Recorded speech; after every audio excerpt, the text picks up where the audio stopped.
A very good evening to all of you.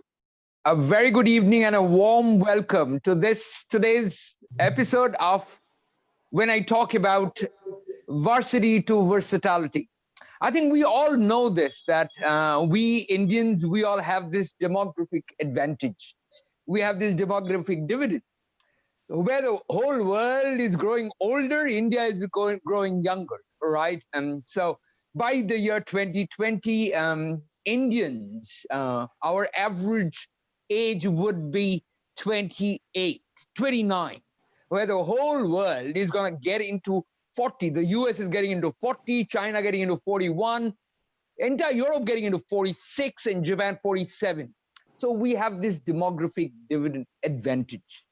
But the question is, when we talk about skill sets, we talk about uh, building skill sets, we are far lagging behind. I think across the world, if we look at, we are at a 2% of our, when I talk about the skill building or skill set building of Indians.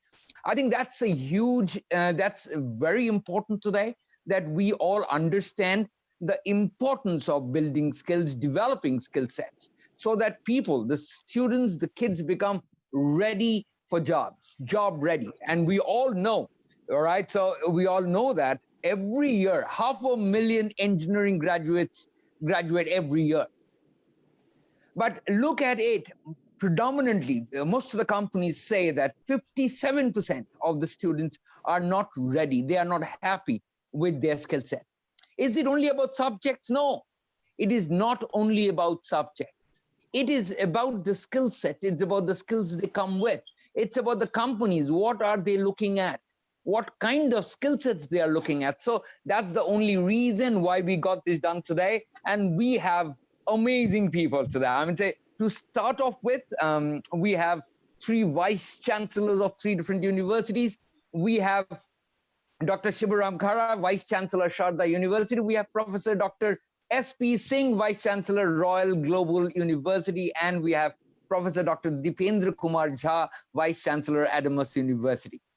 However, at this point in time, Dr. Jha is stuck in another meeting. He would be joining soon.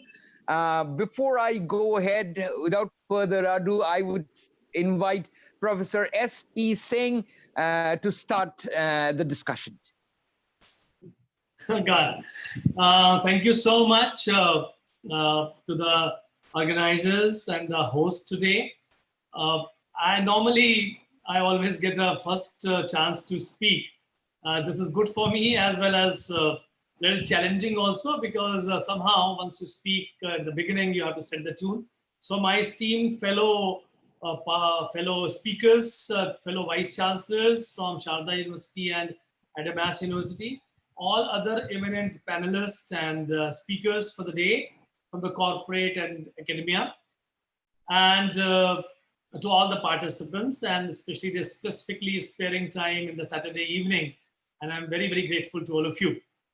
As far as Varsity to Versatility is concerned, I was thinking I'll get a chance to speak later on, but then what I have in my mind, probably that will trigger off something which probably my esteemed host has spoken with, because I will begin with something which I personally believe, and I think what we have also understood during the time of COVID and also prior to that.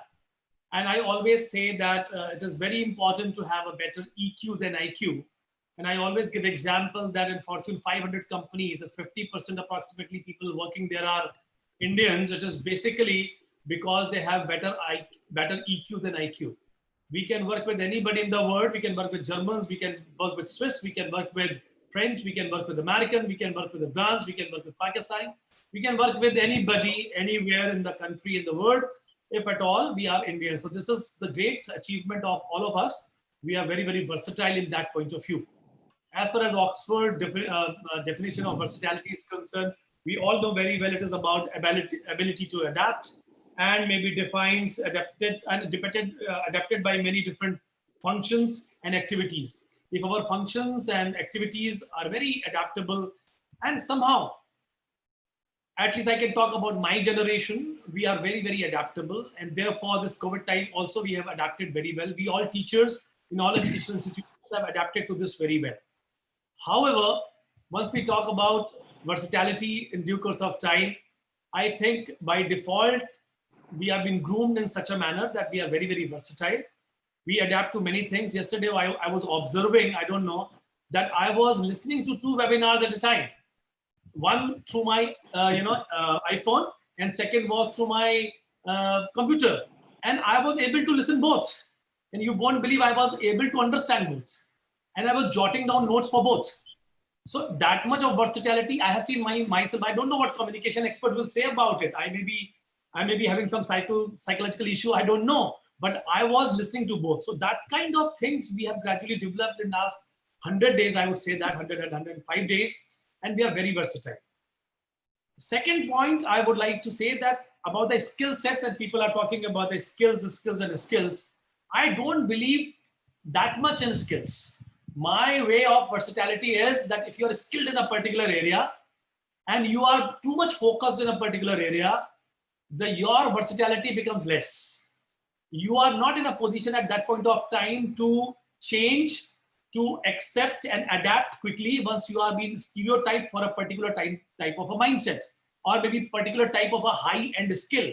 And it has been my observation in the last so many years, especially with the engineers. We have 3 engineers in my family also, that they are very difficult, and they are very difficult to mold, because they have a conditioned mindset for mechanical engineering, civil engineering, computer science and engineering, and they are expert, they are extraordinary people. I have nothing to say against them.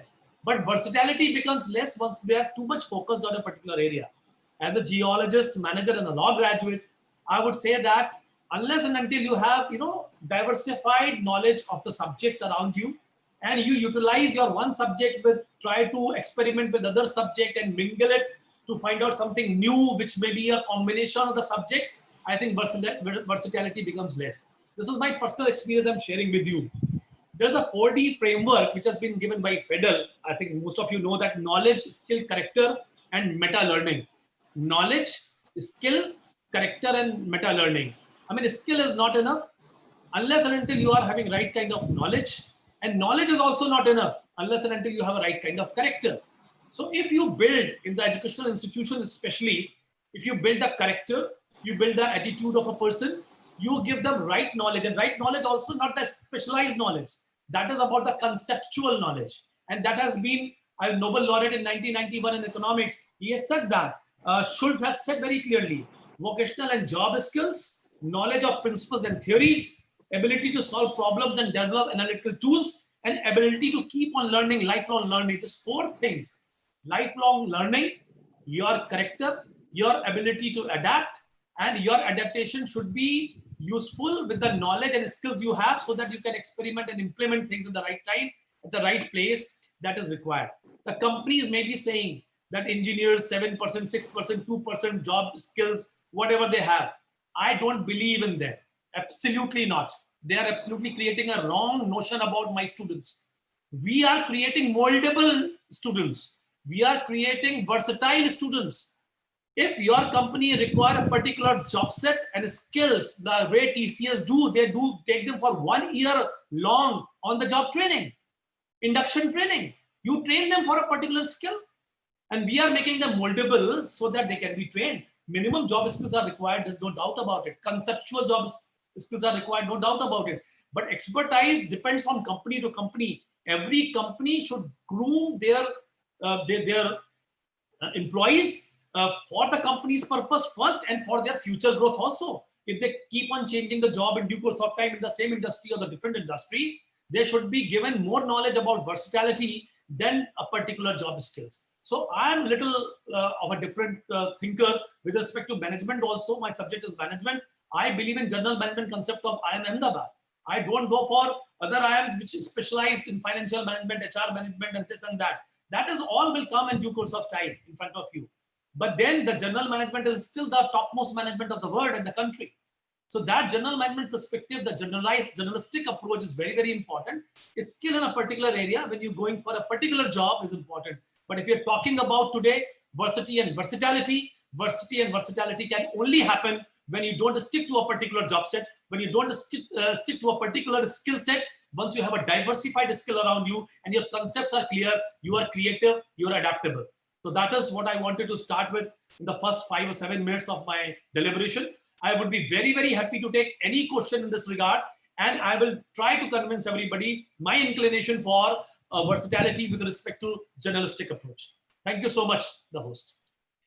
Thank you so much, Professor Singh. I absolutely agree the point of view, what you had been talking about. You had been talking about we are creating moldable resources.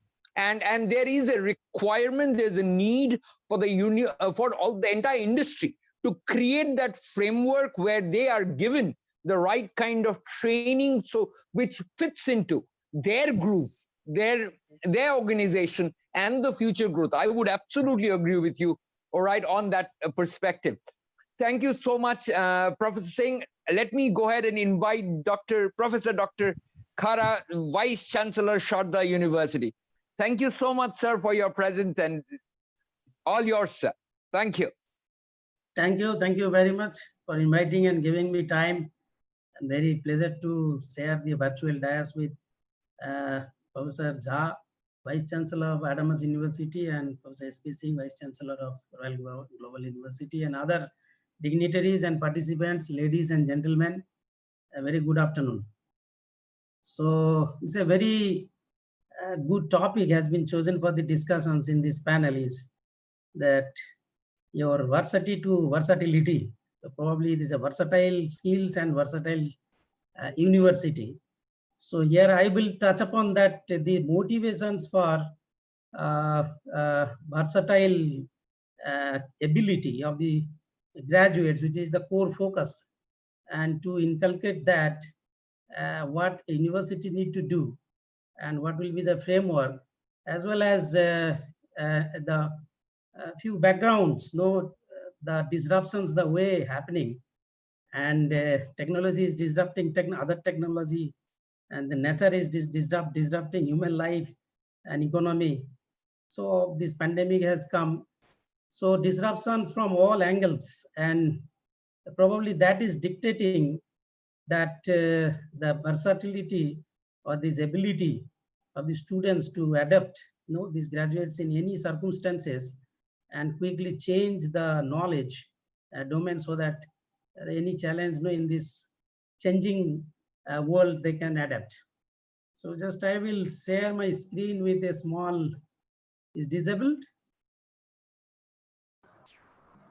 We can go ahead and do that. Don't worry, no worries. But says screen sharing is not happening. Give me one moment. Give me one moment. Okay. It has come. Just a minute. Lovely. So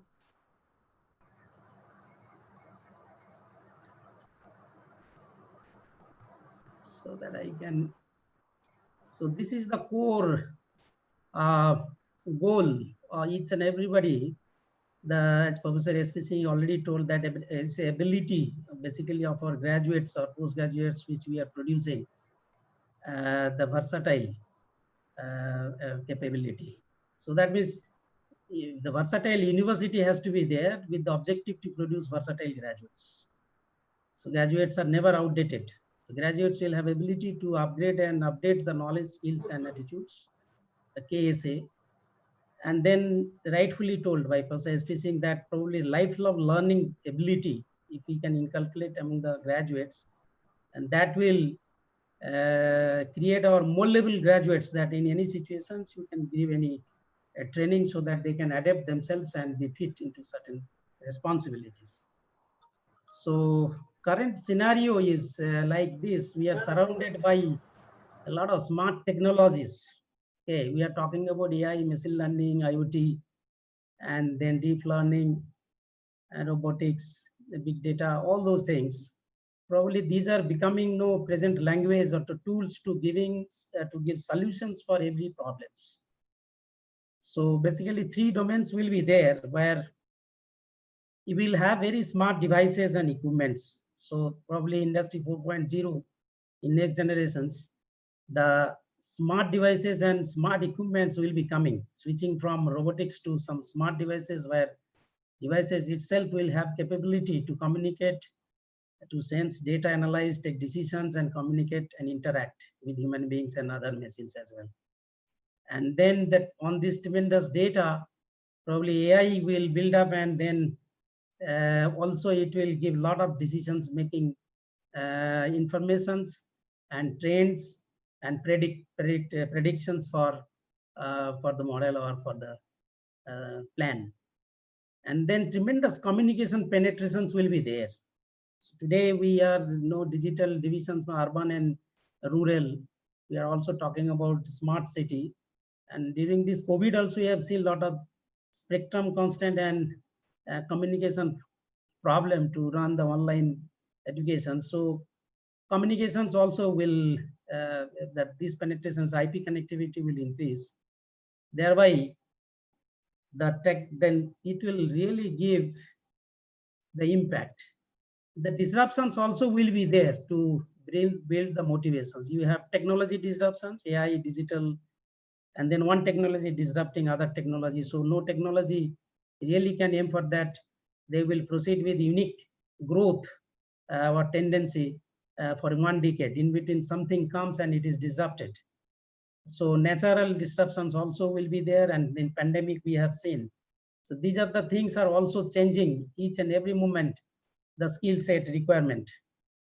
If that is the case, then it will impact everywhere. We'll have impact on industry, impact on management, impact on enterprise, then social security, livelihood, market, agriculture, urban system, rural system, healthcare, everywhere, finance. So the skills expected in every segments will be different in very near future because of these disruptions, and then AI working on this and industry 4.0. So probably the manpower requirement and their skills also need to be very versatile. So that will be the motivations for why versatile university is required to produce versatile graduates. Now that means the university will have tremendous challenge, and now they have to move from a fixed system to, that means your varsity system, to versatility, that is versatile university. So they should ensure the next generation skills, analytical skills, then evaluations and decision making skills, coding skills, of course, will be important. Design and creation thinking skills, critical thinking skills, entrepreneurship skills is very, very important. So entrepreneurship now much not highlighted earlier, but now it will be coming like anything. Then self-directed planning and problem solving, multitasking will be very, very important. Emotional intelligence will play a very important role, because in different man, machine, and device interactions environment, the people will be working. So, and in multi-cultures and multi-systems, that means emotional intelligence and soft skills will play a very important role, as Professor S. P. Singh has told. Now, having made this background and the motivations, then now come back to the university. So that means university has to have very dynamic curriculum, tremendous. Every time you have to look for what skills are required and you orient. We cannot have this BTech program, no 4 year before we fixed and do not touch upon. Maybe in every semester we look at what are the special training or skills is required and explore, and then you have to embed. And if it is not within the curriculum, at least somehow we have to give those skills. Then value-based education's community engagement will play a very important role. And then entrepreneurship-based learning, as I have told, then how to implement those and engage the students really in these aspects. That means this versatile curriculum is to be adopted. And then if you have to have that, we have seen that the ICT and resource infrastructures, laboratories, all those things to be very versatile. In COVID itself, we have seen that how the laboratory experiments and how the project works and internships, the students are sitting at home, the way it changed, and still they could do some of the better things and sitting at home. And that's the versatility. And then to line our entire versatile curriculum and its content delivery, you need to also ICT, versatile ICT enable things, because now educations will be blended online, offline, or in campus. That means this flexibility or this total system is to be there. Faculty versatility is very, very important. As you target, or as we target that our graduates will be like this, we need the new systems and new infrastructures. Faculty member continuously need to be very, very versatile to upgrade themselves, so that the proper skills can be inculcated or given to the students of the graduates. Similarly, we have evaluation process will change. So today we have seen that due to pandemic, the way the evaluation pattern, every university has very innovative way they are evaluating, doing the examinations. So when online and offline blended in for semester to semester or students to students, program to programs will be there. Probably university, the fixed evaluation process will not. Here skill-based evaluations and BTL. So outcome-based evaluations and skill-based evaluations and very innovative and rubric-based and flexible evaluation scheme has to be adopted. So that will lead to the very versatile evaluation process. And then once you offer the courses, a lot of flexibility and choices to be given to these scholars, and a lot of options will be given.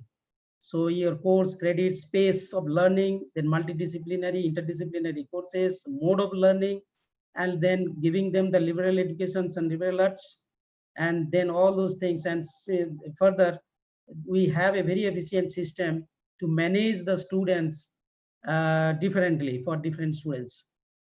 So all entire education need to move to the versatile systems. So I'll take last 2 minutes here that in Sada University, we continuously upgrading, and already we are having a lot of skill-based components. State-of-the-art entrepreneurship cell we have 150 entrepreneurs are working, and we have a very design center in the design schools, where design thinking and critical thinking and a lot of consultancy work goes on involving the students. We have Sarda Skill Development Center, soft skill centers, where 35 soft skill trainers are involved to give to improve the emotional intelligence and soft skills of the students. We have strong industry interface cell. We are connected with almost 60 industry in and around NCR, Ghaziabad, Noida, and industry support. And then we have international sales, 2,260 students from 86 countries, making the university truly global. And then interpersonal skills are of the students really different domain. And we have multidisciplinary university because we have medicine and dental and everything, all other programs. So the lot of multidisciplinary projects are also going on. We have Industry 4.0 cell. We are working closely with National Productivity Council to work towards Industry 4.0 and Education 4.0. We are BIO MSME, 7 Center of Excellence and 3 Central Instrumentation Facilities. And we have a very big program, Community Connect. The theme of the Sarda University is to give the students exposure, each and every student exposures to the society, community, and people, to have the microfinance analysis, the way the people live, and thereby bringing the versatile skills that they will apply in their design, in giving the suggestions or bringing out some business models or product demands, all these aspects. So this is the motivations I wanted to make, that how the university shall be moving from a university system to a versatile university system. And this is a very good topic.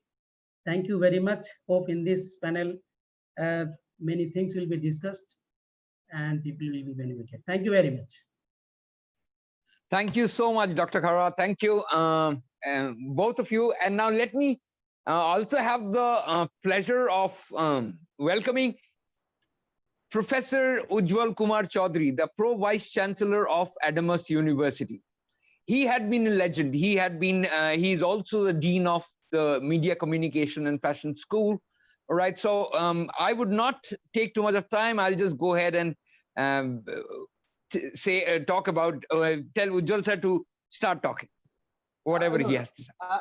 I would not be making any speech. I'm here as a moderator only.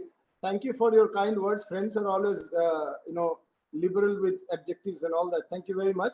I believe 2 vice chancellors have spoken, and that's a great honor to have this program with 2 vice chancellors speaking at the start.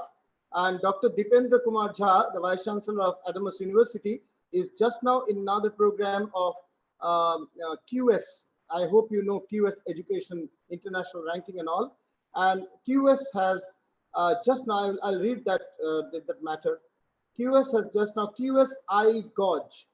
They have given Adamas University, Kolkata, West Bengal with QS iGauge E-Lead, E-Learning Excellence for Academic Digitization Certification.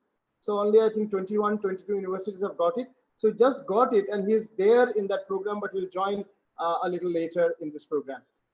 Thank you for beginning the program at the right time with the right 2 gurus, Dr. Singh and Dr. Khara, speaking to you about how the university and the world outside can be connected. Let's bring some international experience as well.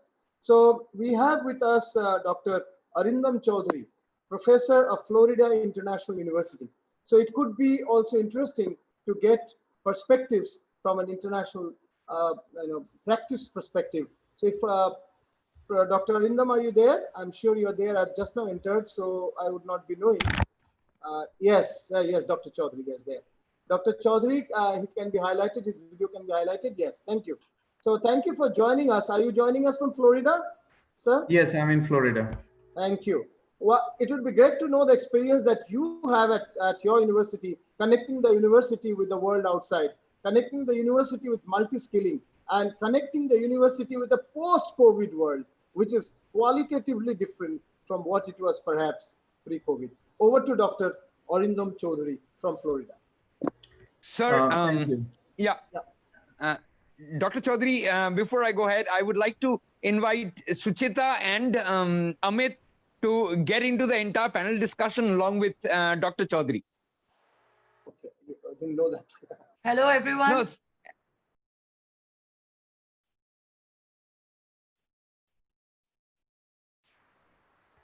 Am I audible?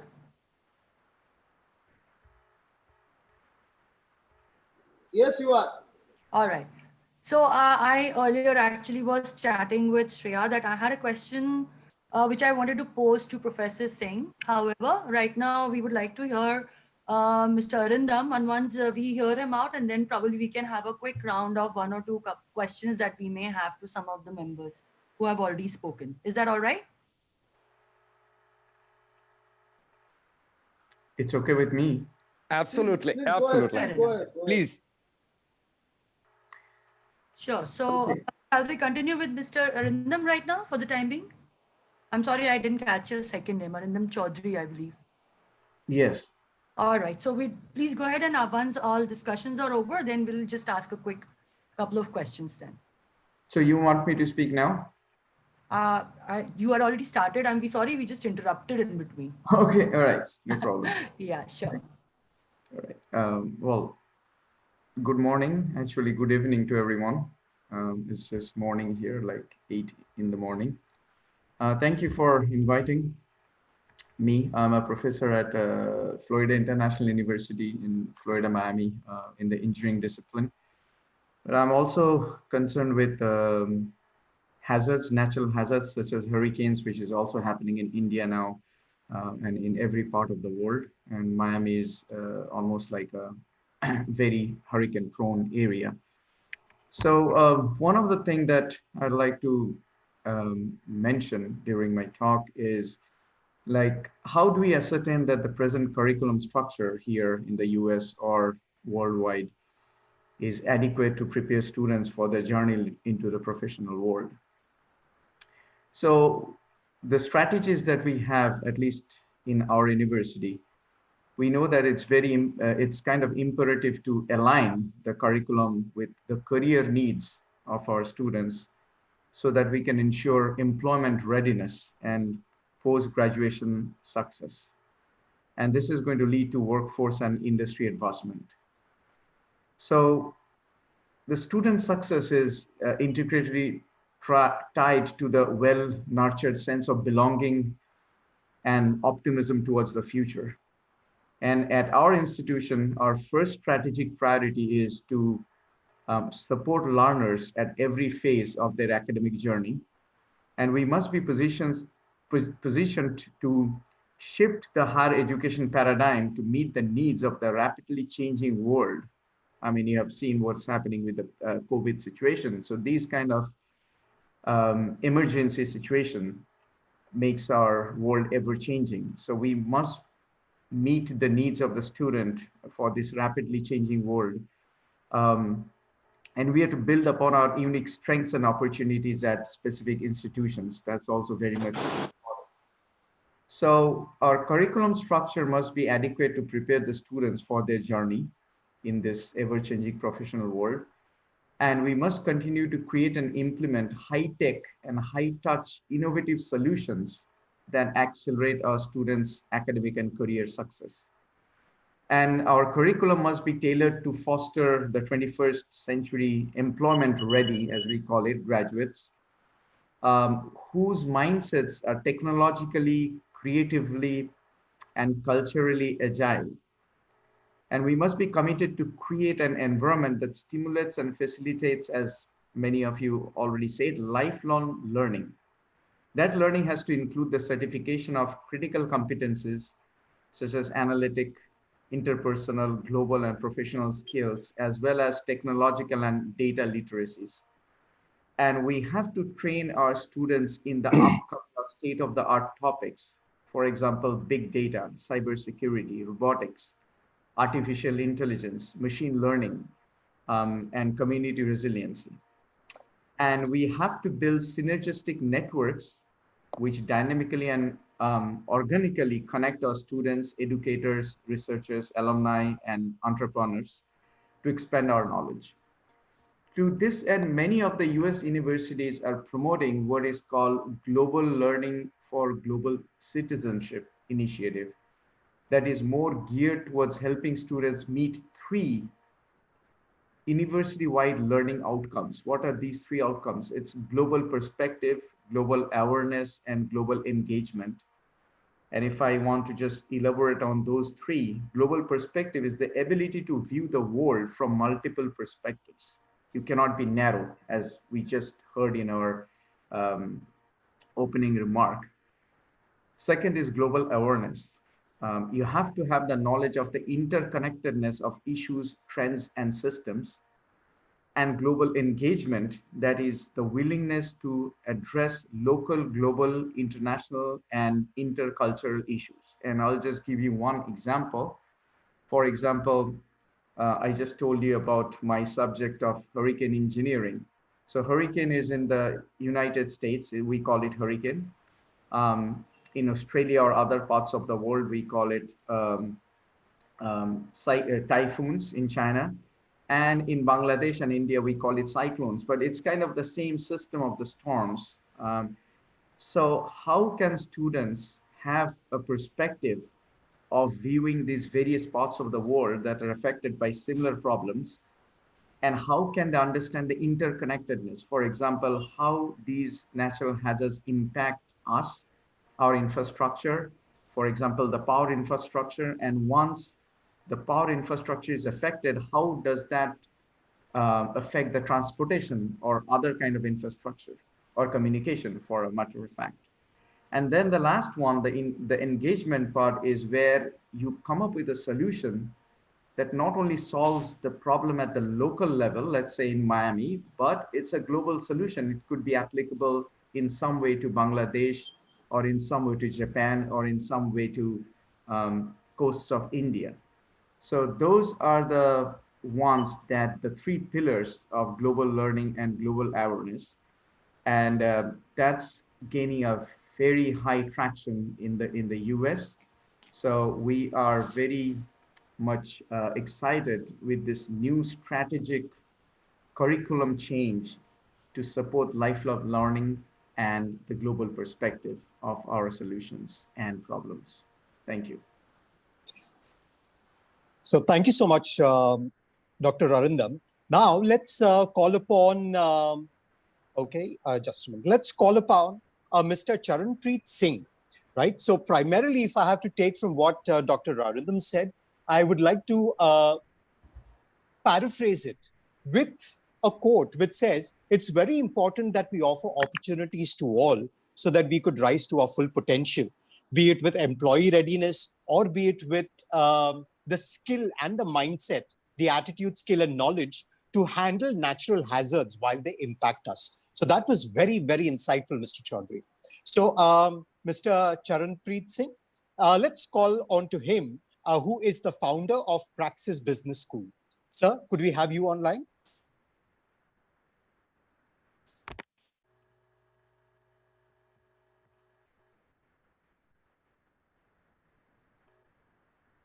Mr. Singh, you would need to unmute yourself. Yes.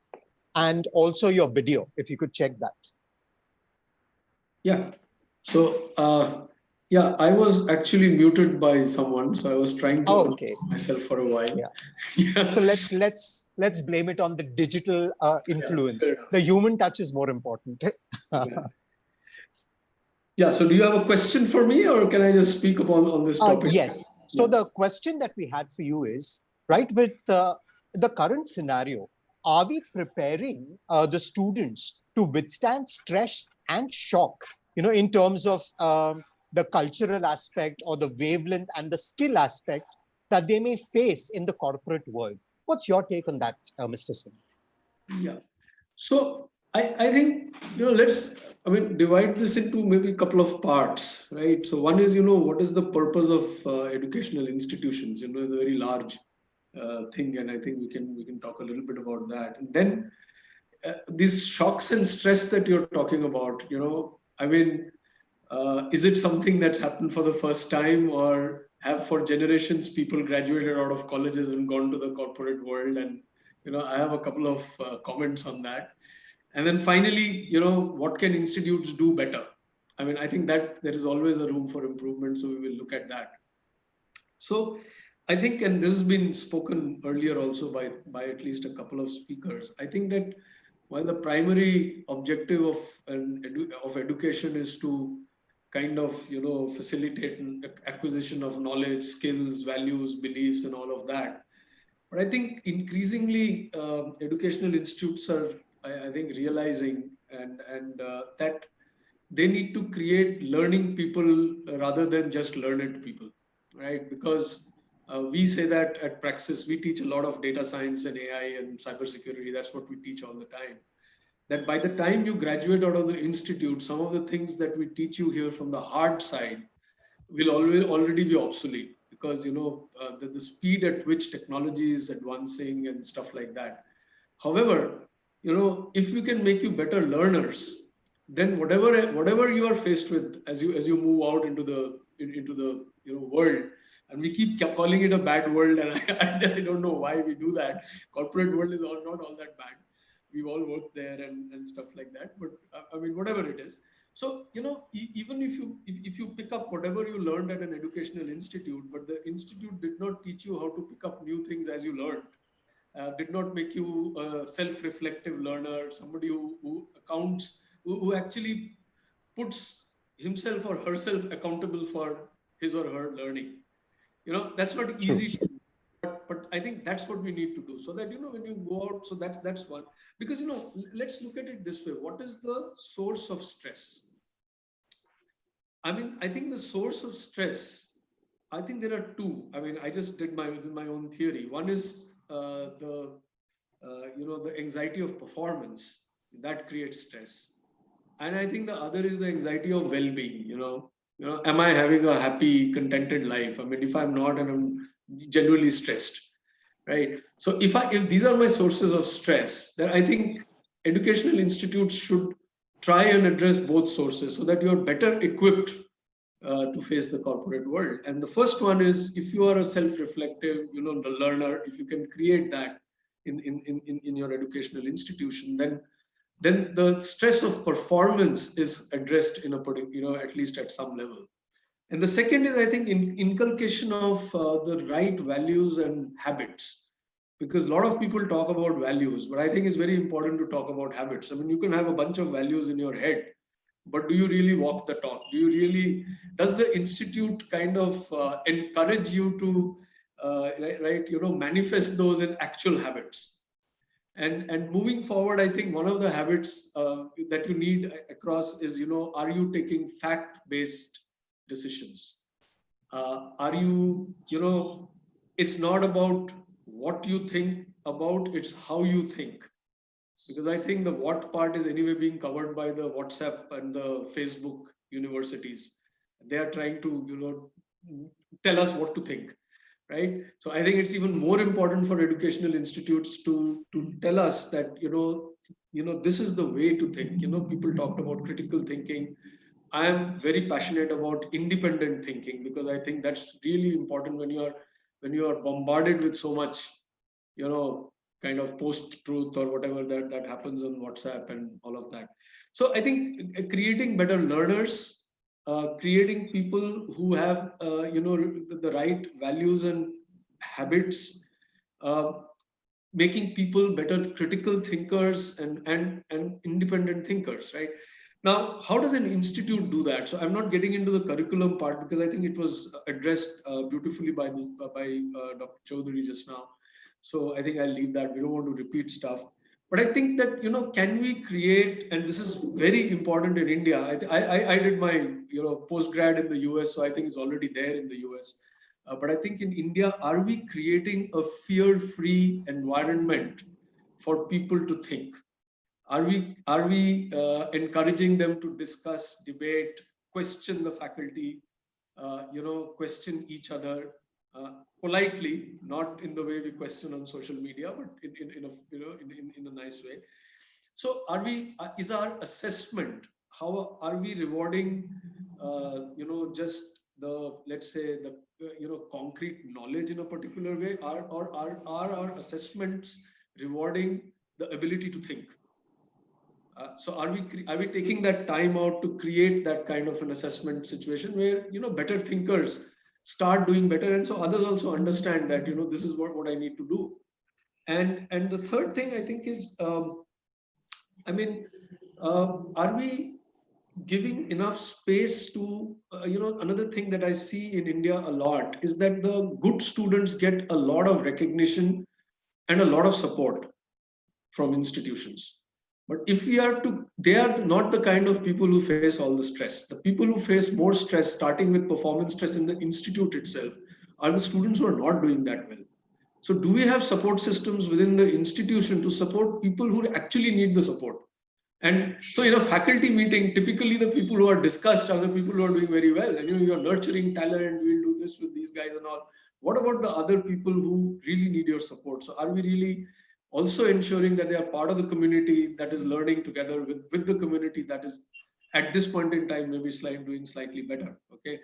So I think as a whole, the institute of today and tomorrow needs to be more empathetic.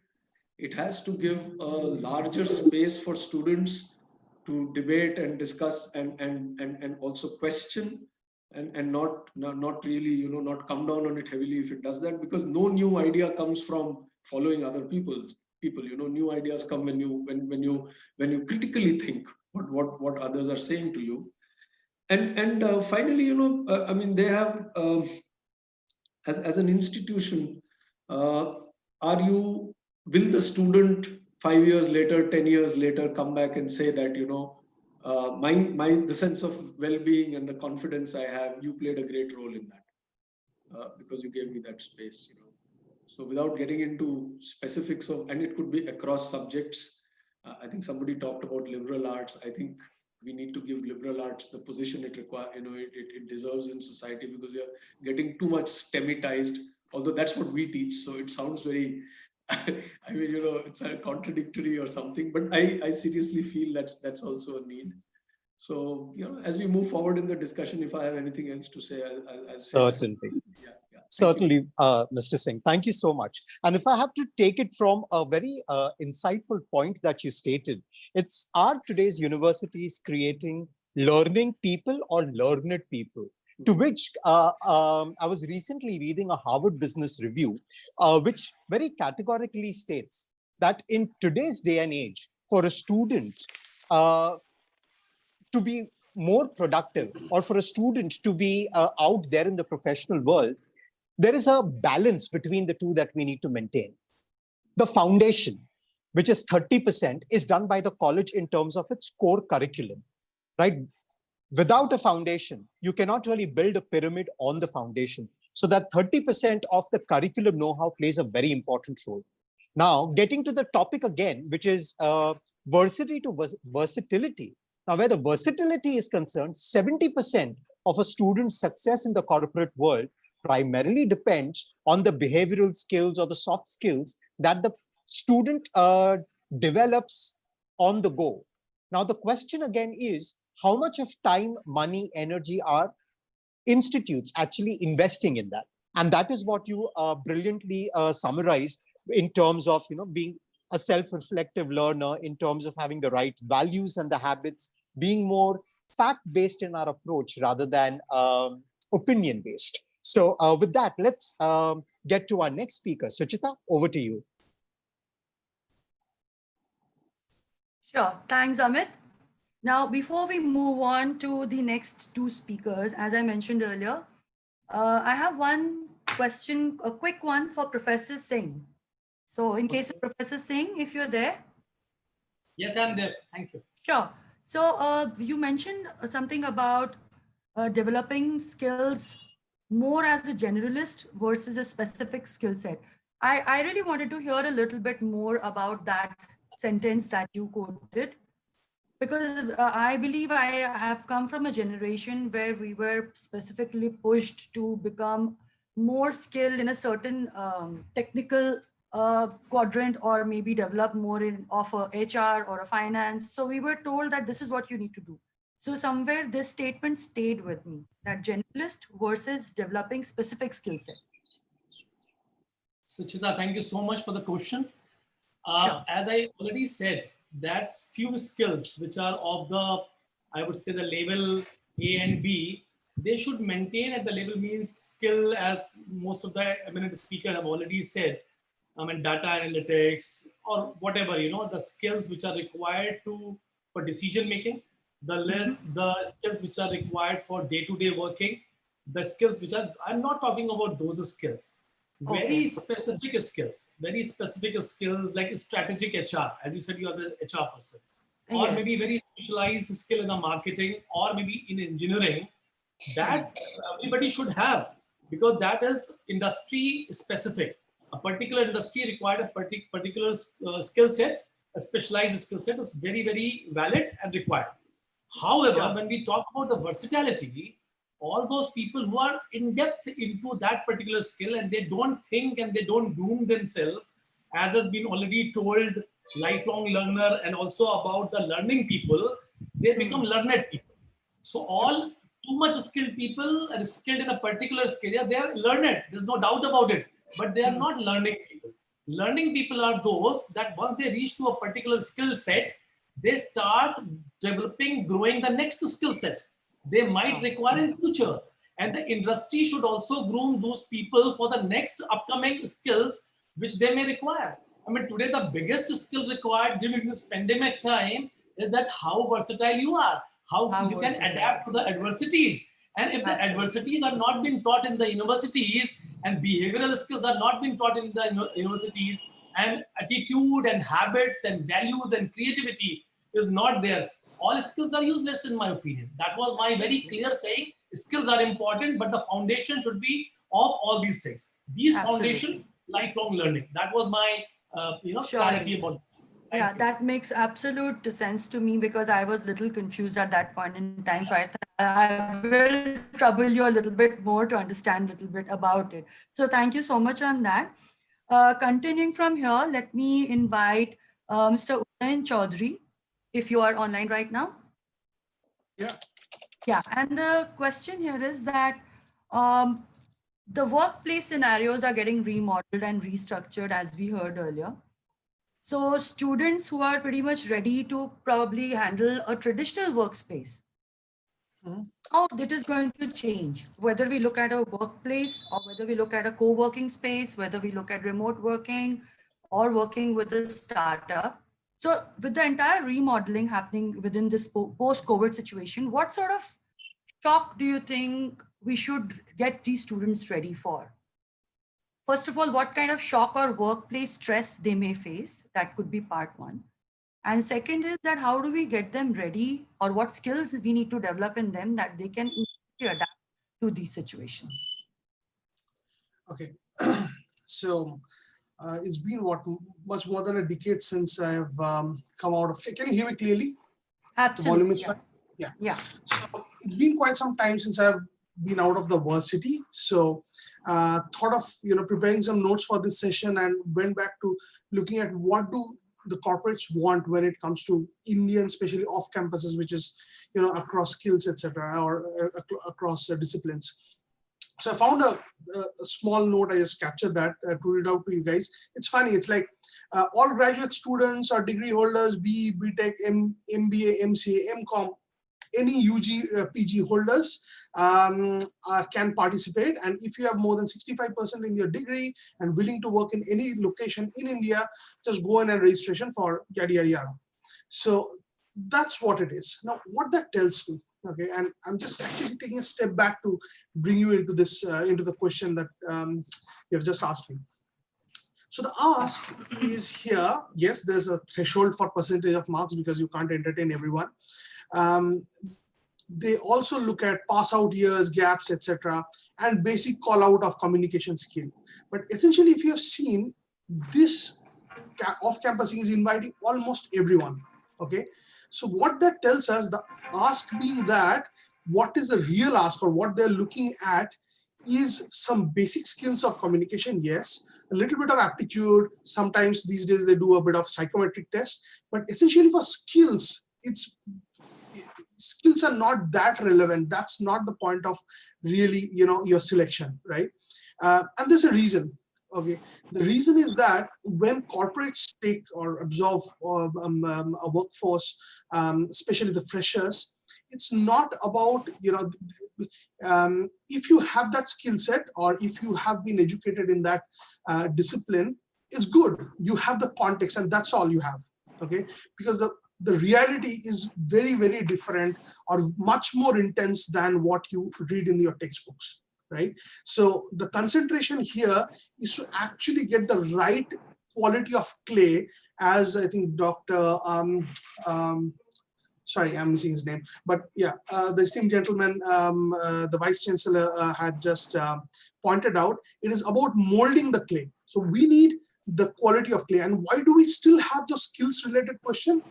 And if you see, when we position a panel from a corporate, it's cross-skilled panel, okay? It's not, we don't want somebody from a particular skill, because we want to be able to question people based on their discipline. Why still do we question? It's because we want to see how sincere you were at something that you have committed your, 4 years, 5 years for, right? And how good you were at picking up that new skill and excelling at it. Okay, because what we are going to do to you is actually take you in, mold you, and feed in a new set of skills. And why is that skill again not so important? Because you can contradict me, but usually, unless you're talking about research universities, otherwise technical education universities are at least 5 to 10 years behind or trailing the corporates. Corporates do not use what in universities teach you. Universities teach you what is trending in the corporates. That's the fact. Okay. So the question is, what should be taught? Okay. So again, coming back to the words of Vice Chancellor and some of the esteemed panelists, is that what need to happen is to make that clay much more resilient, okay, much more easy to adapt to the new skills. And one of the things is, of course, continuous learning habits. Now, I have just listed down quite a number of things that we look forward to, and we don't expect that to be there in the person that we are taking in. We grow that, but it will be so great if as part of your curriculum, those kind of things could be ingrained, because that actually helps your student not to get into a cultural shock when they come in. They come with a lot of, dreams and a lot of aspirations, but essentially what happens is they see a very different world here when they step into the corporates. Now, first, communication skills. What are they taught at? Spoken English or written, fine. But what really matters is listening. Because when you come in, it's not about you. We are not expecting a lot of inputs from you. We are expecting you to absorb it. So hold your horses, be attentive, take notes, try to learn more. That again ties back to learning. Second, time management. You'll be learning from, you will be running from one meeting to another, to another, to another. Entire day sometimes are on meetings, even for freshers. How do you manage your time? Okay. How do you conduct meetings? For example, there's a particular etiquette around that. Okay. You arrive a little early, you summarize in minutes. Okay, so you have a certain plan, you set expectations. This is what I want to get out of the meetings. And still date, a lot of mature employees do not follow that, do not know about that, because they have never been taught. But these disciplines are coming forward. What else do? You take away those actions, you follow up with a timeline, respect everybody's time. You just can't, stretch a meeting. Things like task management, you will be actually flooded with tasks. And especially if you are in these days, usually there's a matrix structure of an organization. You will have at least 2 bosses at the same time with conflicting priorities. What do? So many tasks. And I have faced that myself. There was a time, I remember that was my stepping stone towards managerial responsibilities. And there was so much tasks that I was practically overwhelmed. It was late night, I was on a tour to Pune, and I had finally called my father, who was in the corporates that time. And I said that I just can't manage it. Okay. So he, with his experience, he said, and he had nothing to do with the line I was in, which is IT. He said that, son, do your dashboard. Okay.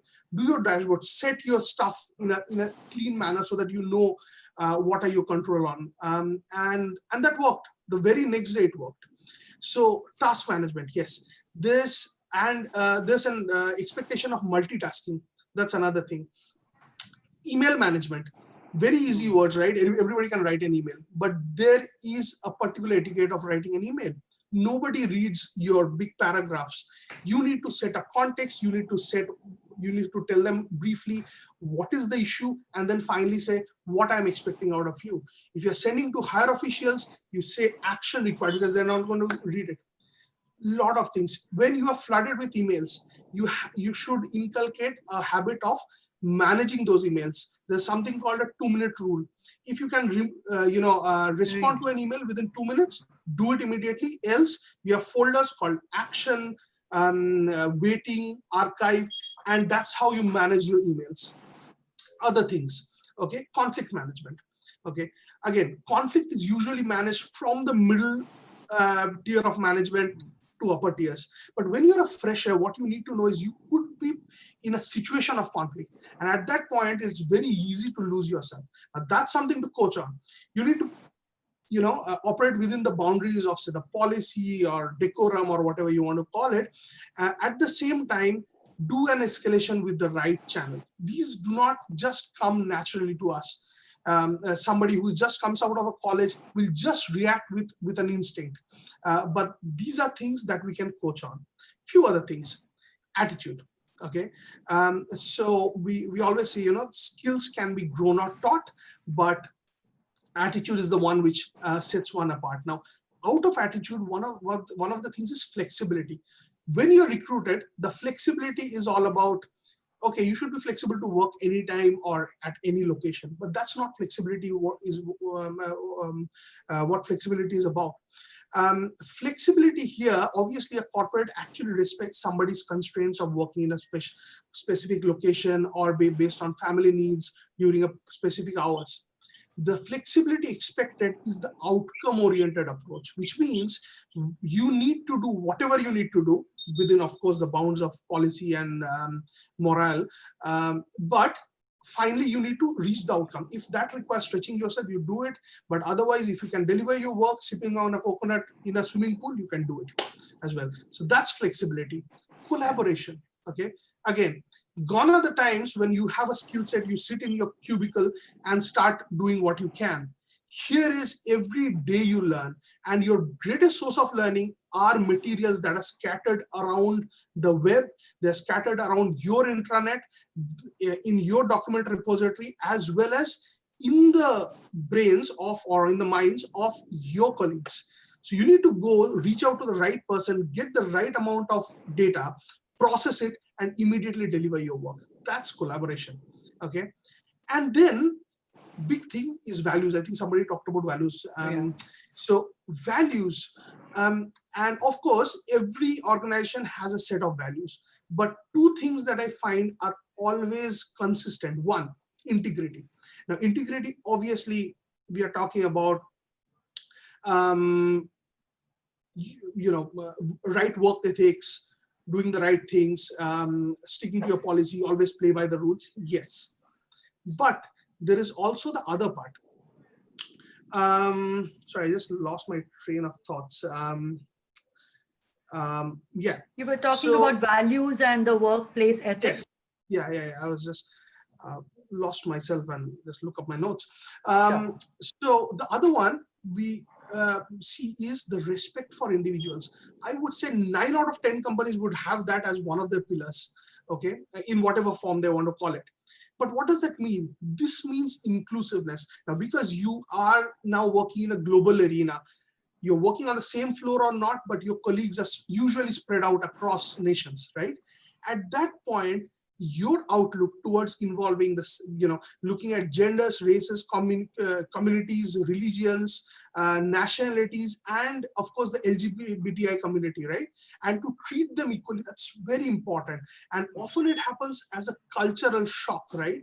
That you are brought up in a particular atmosphere with a set of people, and when you see diversity, you don't take it the way it is. That's something to be coached for if the universities can in advance. Finally, this is also the age of political correctness.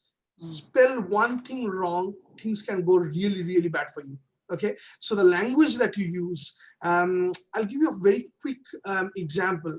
One of a very, very senior manager, pretty mature gentleman, had once coached a lady, and because he was so much, older, and he was Indian, he is Indian, he said, you know what, you're doing a good job, blah, blah, blah, this is wrong, but all you need to do attitude-wise, you need to be a good girl. That's all he said. Even the lady did not mind, because she was She's also Indian.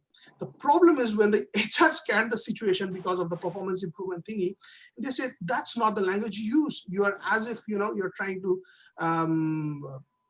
show your superiority or something like that.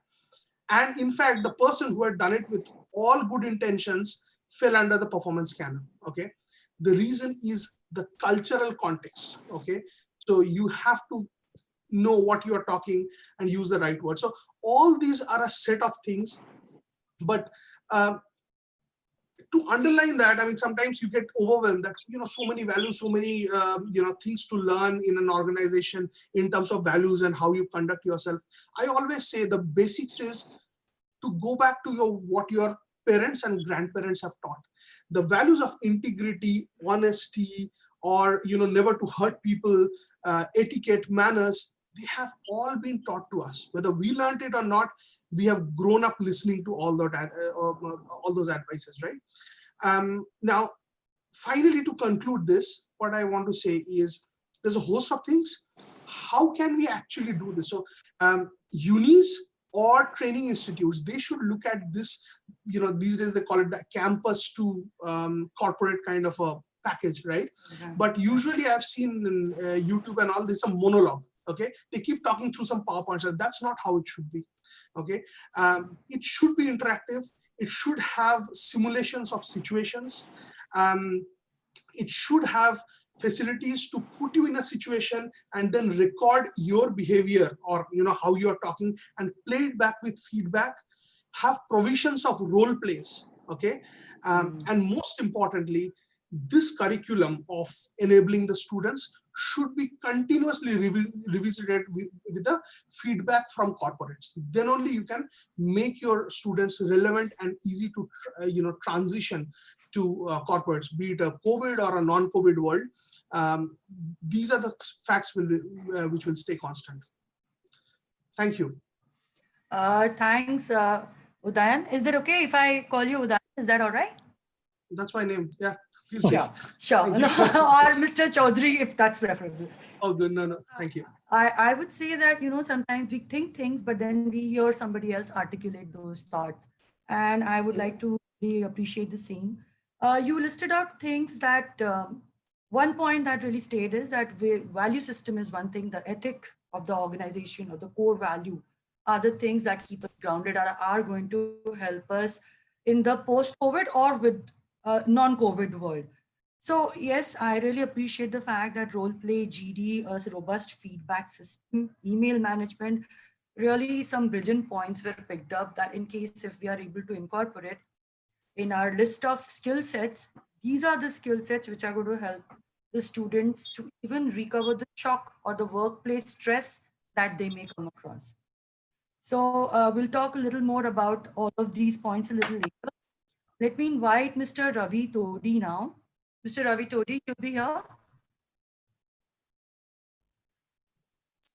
Yeah, hi. Yeah, hi. I'm sure we've been talking a lot about the way our whole curriculum and the education system is getting programmed and reprogrammed. And what kind of versatility are we trying to bring in it, and what kind of human touch are we trying to incorporate?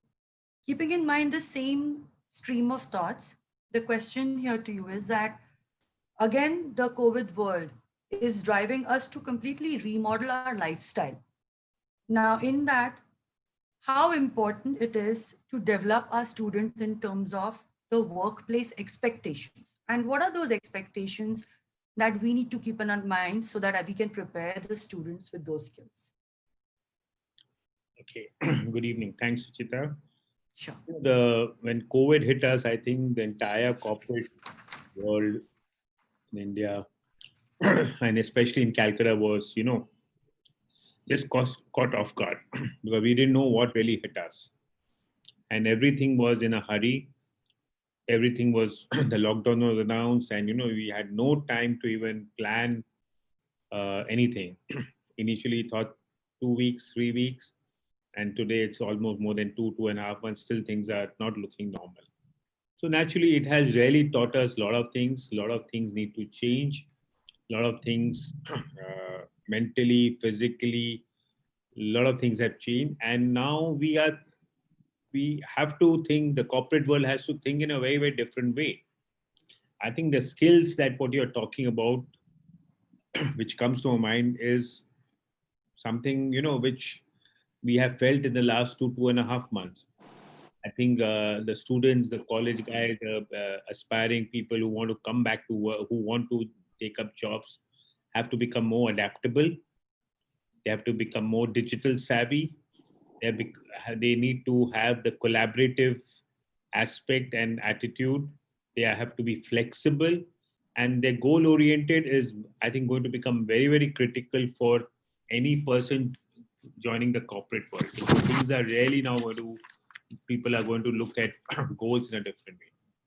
In fact, I'm going to go one step ahead, and I'm being more radical in my thought process when I say that maybe the role of the middle management is something that has come into a big question mark, because with technology, with people now reaching out to the lower level, we might not need a lot of middle managers in the entire system. People are looking at cutting cost, so maybe the cutting cost will happen more in the middle level than at the top level and or at the lower level.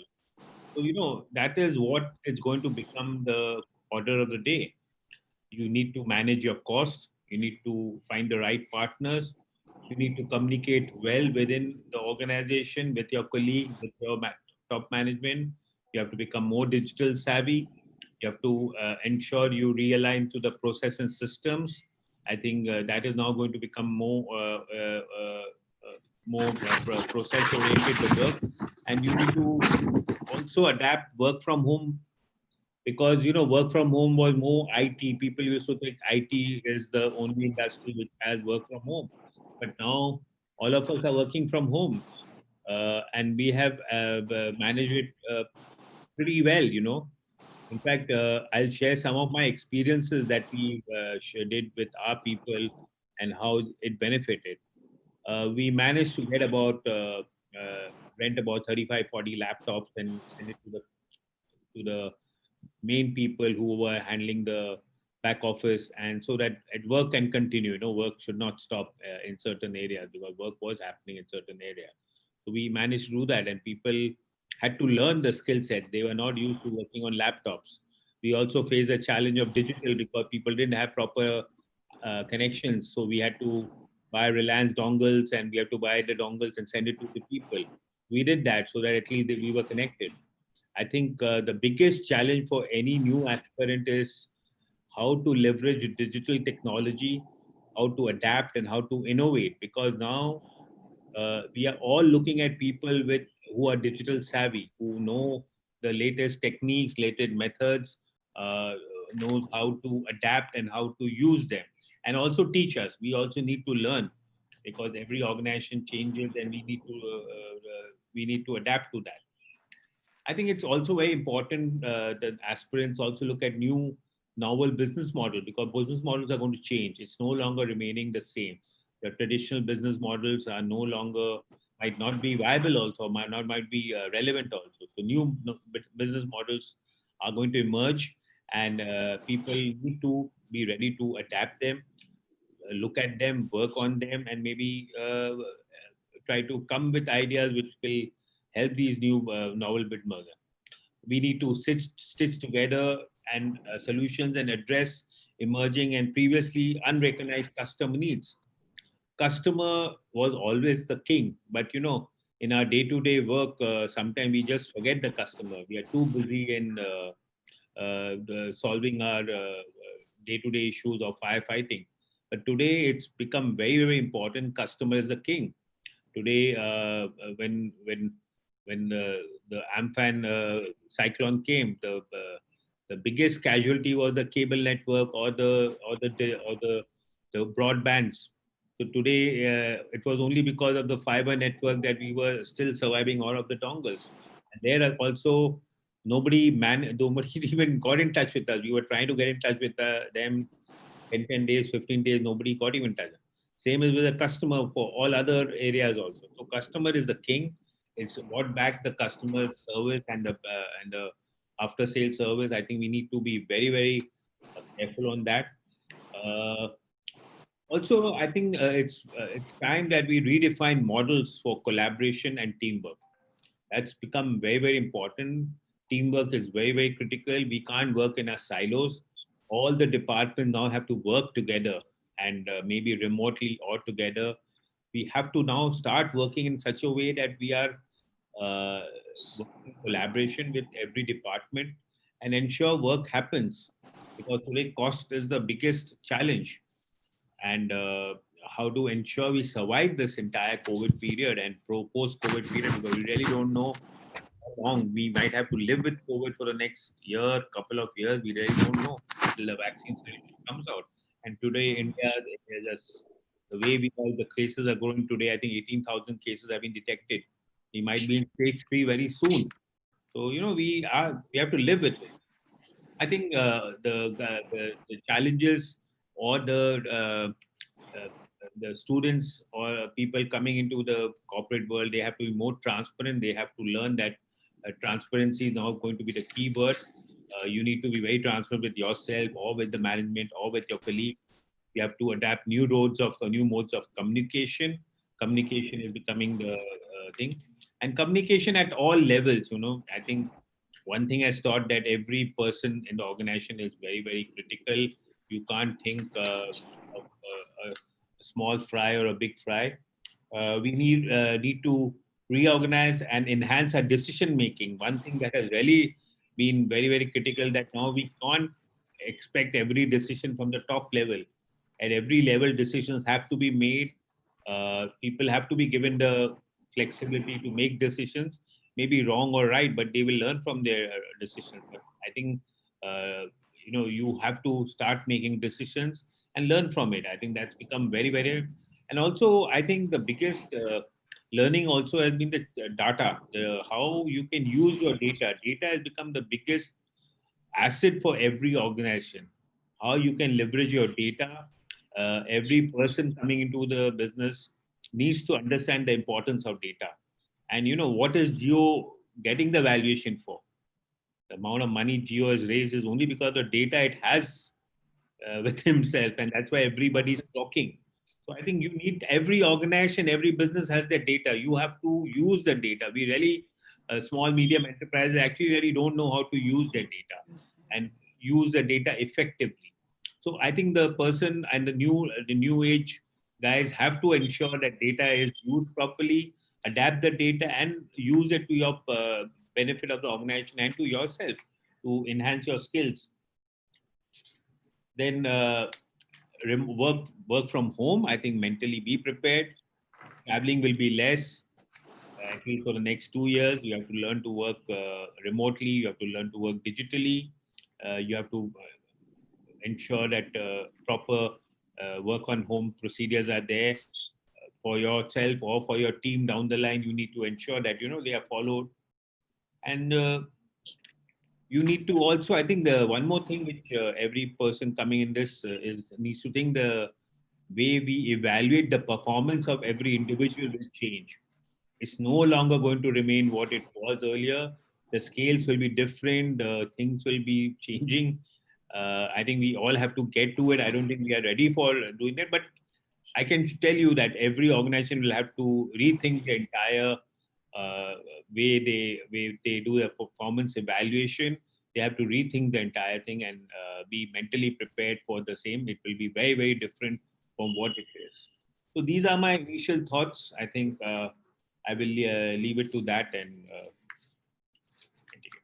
Thank you. Thank you, Mr. Tori, that some of the points that you said were very important and very relevant to what situation we are facing right now.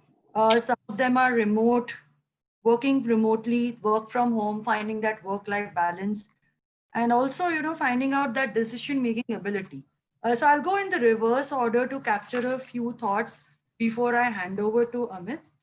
So from Mr. Todi, we heard about these points: being adaptable, being digital savvy, flexible, being goal oriented. Uh, Udayan always mentioned that conflict management, a feedback system, time management, multitasking, task management, these are some of the key points.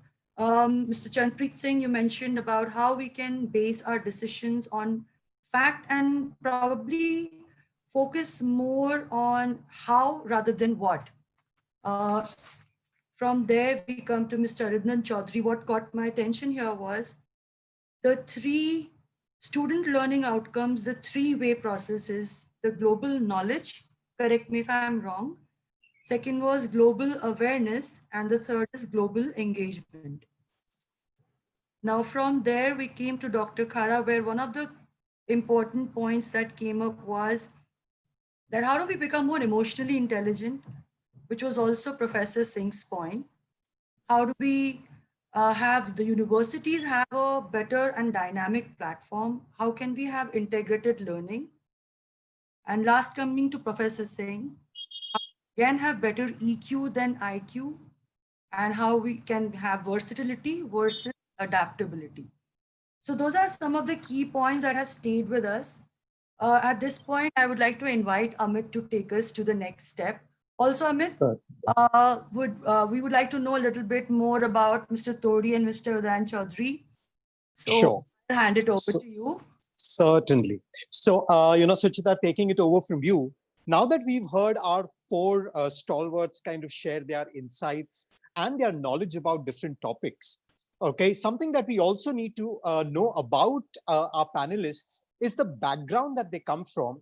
And from the background and the exposure that they have in the respective industry, the interesting points that they have shared.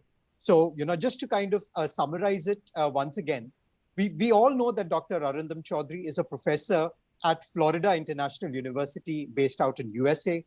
Also, in terms of Mr. Charanpreet Singh, who's the founder of Praxis Business School.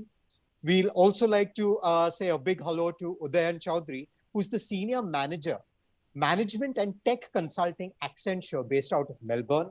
And Mr. Ravi Todi, who we recently heard just now, is the managing director of Sharachi Group. And there is where the thought processes come from. Now that we've finished with pit stop 1, where the purpose was to individually invite panelists and understand their perspective on different questions that are floating in the minds of a lot of students and dignitaries who work for educational institutes. Let's move to pit stop 2 now. And to give you a background about pit stop 2, the way we would do this is there are 3 panelists who would take over pit stop 2. And let me individually welcome them. So let's call upon Dr. Rajat Grover. So Mr. Grover, if you could just get onto the screen and meet and greet everybody in the room so that we know who you are. So just to give you a background about Mr. Rajat Grover, Dr. Rajat Grover, he's the general manager and head of business HR at Fullerton, India. Let's also welcome Mr. Praveen Pankajakshan. Mr. Praveen, could we see a wave out from you too? Or maybe you need to there. Mr. Praveen is, who's the head of talent development at the Bank of Dhofar in Oman, and he joins us from there. And last but not the least, let's call on to Miss Avneeta Bir. Miss Bir, if we could have you online, thank you so much. And she's the director principal of Fodar Education. So a very warm welcome to you too, ma'am. Right now, while we move into the group discussion, right, just to give you a background as to how we are going to conduct the group discussion. So we are going to be having 3 panelists, right? I've just introduced you to them. And what Shreya is going to do in the background is we are going to move all the panelists into 3 separate groups, right? And each member or each panelist would receive a question that we have in mind, which we will be bringing onto the screen shortly. Just to kind of set the norms of the group discussion in place, collectively, all the 3 teams get 10 minutes to internally discuss the question that we have for them. And the spokesperson of each team would get 6 minutes to share their insights and their discussion on behalf of their team. And over here, we also have an opportunity of the attendees who we will be moving into these respective groups, please take this opportunity to share your points via a chat with the panelists so that we can keep time into proximity, right? So now you will see that on your screens, in a moment from now, each of you would receive a pop-up which would request you to join your respective breakout rooms. So hold on to a minute and you will see that happening shortly. And as soon as you get that pop-up, please say accept so that you are a part of your respective group. Right? And these are the 3 questions that we have for the group discussion. So for Mr. Grover, the question is the importance of building resilience as strength development. And a question for Praveen would be, what does learning and development beacon the initiative and changes as students and employee levels? And for Ms. Avneeta, the question is the challenges in building a mindset of this keenness in the learning process. And each of our panelists would be joined by the panelists who were earlier, who spoke with us. So it'll be Rajat Grover and Ravi Todi together in one group. We will have Mr. Praveen Pankajan and Arindam Chaudhary in one group, and Ms. Avneeta Bir and Mr. Charanpreet Singh and Udayan Chaudhary in one group. Right, so once we are in our group, Shreya, I request you to put me with group A, Suchita with group B, and sorry, you with group B and Suchita with group C. Let's do that.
So thank you, everyone. I'm leaving for the day because we are going to have a curfew from 7.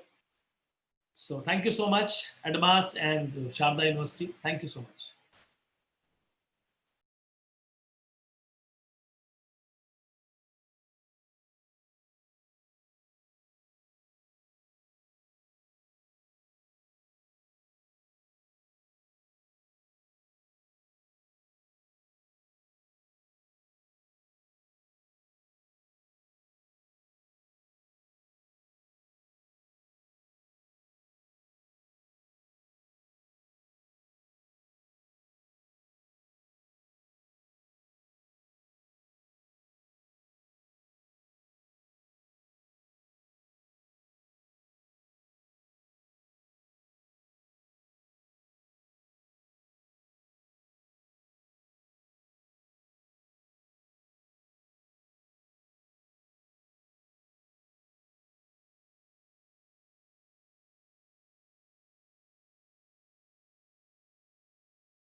Lovely. So, Shreya, are we all in the main room? No, Amit, just wait for a minute. Waiting for people to come back. Okay.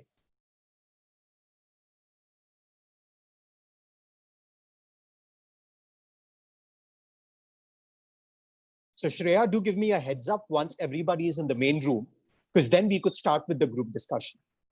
So Amit, I think our group is back. We are back here. So is mine. Yeah. So is mine.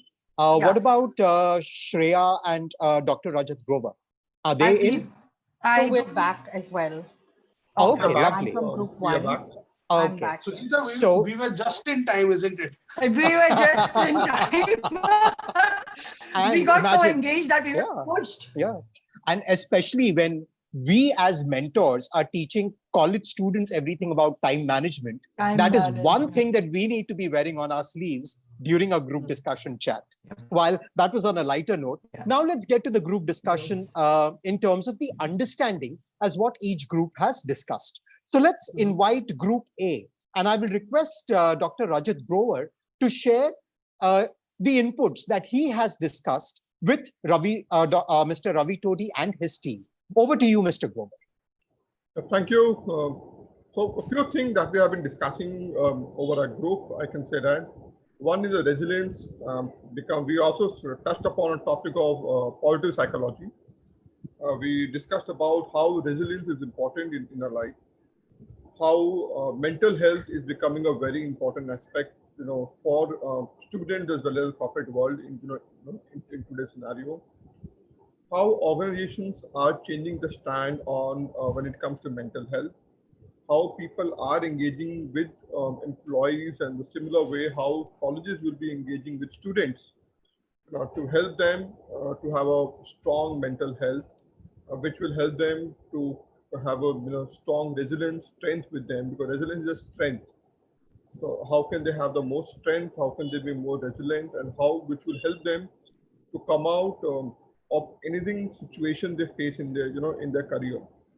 The situations are not liable only to education. It can be professional, it can be personal, it can be the family issues.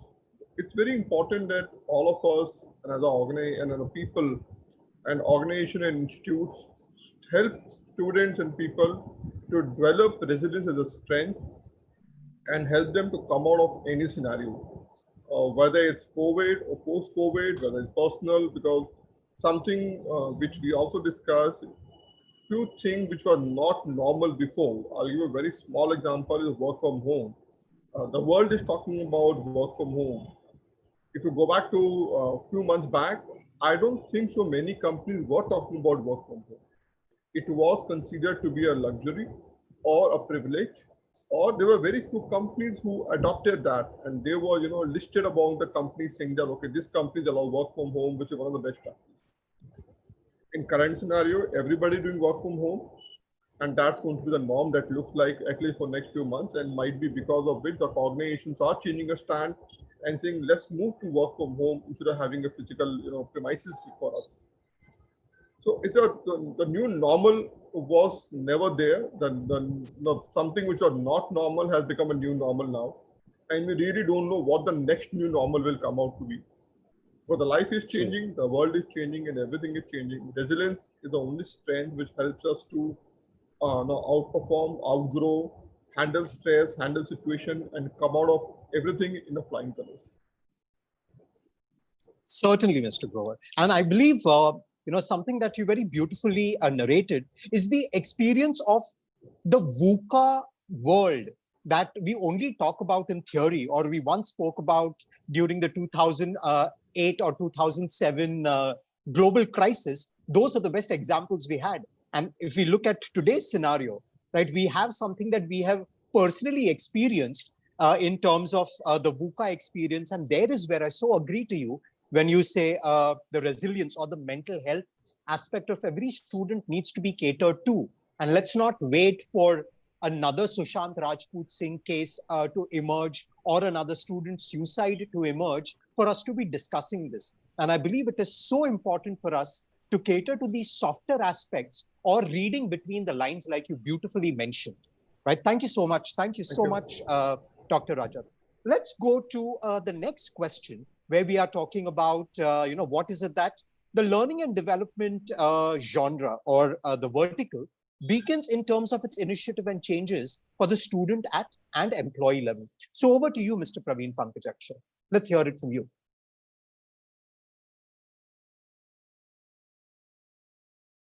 Mr. Pankajaksha, you need to unmute yourself. Yes.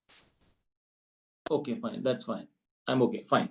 So we discussed about two things. One is from the student side and from the employee side, how can L&D help in terms of probably developing this entire thing. So we said that one is as a student, what are we trying to do in the university level? We're trying to create better learners, self-reflective learners, and we need to think about people, how they think and not what they think. EQ is more important than IQ. Then we need to understand how they work in teams and also understand an overall global perspective. This is basically the potential points which is common. So we said that how does L&D department look at from the student side? So we said that we should have more industry-university collaborations. How do you do it? You typically have taking students into interns, whether it could be paid interns, unpaid interns, project-based internships or live projects to students to expose them to the corporate in a much better way, so that it also becomes an potential hiring for probably future. Then sponsoring students in terms of very specific areas where they're interested in doing research. Industry participation in terms of selecting students in the colleges. That could be another option wherein the industry understands what is happening in the colleges. Then using a collaboration between industry and education, the education, because to create skills for the industry, it is important to probably have courses defined, which is very required. I'll give an example of banking courses, especially the bachelor's program in banking and master's program in banking, which some of the countries have already established. I will go back to the example of ICICI Bank, when ICICI Bank have told the managers to stop hiring, and they said that we will create talent and give it to you. That's how Manipal Academy came into picture. So these are from the student point of view. Let's look at from the employee point of view when they become employees. So basically an objective of an organization is to develop and develop people with relevant skills and competencies required to do their job. That's the first priority for any learning and development organization, to ensure that the skills are built within. So, which means, how do you do it? So I mentioned last time, is the most important thing which most of the organizations neglect is the competency framework. So competency framework is like a foundation of any organization. So if you don't build a competency framework before you do anything, you will not be able to relate anything what you do. So most important thing is to probably have a competency framework which covers your functional competencies, behavioral and leadership competencies, to an extent the value competencies, which if the people have already defined values there or not. That is number one. Number two, education is a continuous process, as someone mentioned. So we need to ensure that even though the employees join us, they need to continue their education. So organizations can support by doing sponsorship seats, giving assistance in terms of study leave and other scholarships, reimbursement of scholarship fees. Obviously, everything comes with a price, wherein there will be commitments wherein they have to spend back to the organization for those things which they take through. Then also looking at certifications in very specific areas, because general education is one part wherein that is based for your hiring. However, when it comes to very specialized things, there are certifications one needs to go through. So as an organization, we support in terms of doing specific certifications which is required to do the job. Using technology to learn. Now, you can't expect people to probably leave their work and come and attend training programs. So we say that, okay, we encourage typically digital learning, wherein you could go ahead and probably create functional programs, leadership programs, behavioral programs, which is available for people to probably go ahead and do that. Other than that, as an organization, I can share what I do is basically we do have something called the mock branch, wherein we do simulation exercises by getting people from the branches, get them go through the real life scenario so that they learn much better than probably being in the branches. Also assessment centers. So when people come into the organizations, most important things to probably how do you progress in the organization. So assessment centers is an extremely good methodology wherein you could assess people, assess talent, and ensure that meritocracy is being established in terms of going forward for promoting people and doing things which is required. Also, on the leadership point of view, it is important to create leaders. So a typical model wherein people look at is there are junior leadership programs, middle level leadership programs, senior management leadership programs, which is available based on competencies what is required. So you structure programs based on competencies what is required, and then probably nurture a talent pool which is available or identified through assessment centers, and then take it forward. And all these things which will link to the succession plan, wherein we ensure that there's a talent pipeline available for a succession of the specific roles in the organization. Having said all those things, typically people who have been identified as talent will have an individual development plan which is structured and monitored, and ensure that people are following that. So these are the two areas wherein we have been asked to discuss. So student level and on the employee level. I would like to probably quote it last, saying that, look, every student is like a diamond. It is all depends on how do you polish it. The better you polish it, the better an employee you can create. Thank you. So true. I mean, Mr. Pankajakshan, I really like the way you summarized your conversation by saying every institute or educational institutes gets a raw diamond, right? A rough diamond. And it's left to the mentors or the professors and the program that they involve themselves as to how we polish them. And like you rightly said, in terms of relevance has to be in terms of the attitude, skill, and knowledge. But while we are talking about the relevance of attitude, skill, and knowledge of a student and the benefit that the student sees, are we also structuring the training program well? Are we also having the right content, contextualization, and the delivery, right? That's the summary that you beautifully narrated. Now let's go to Avneet Abir. So Suchita, over to you. Yes. So without taking another moment, I would invite Avneeta Bir to lead this discussion. A lot of relevant points were brought up.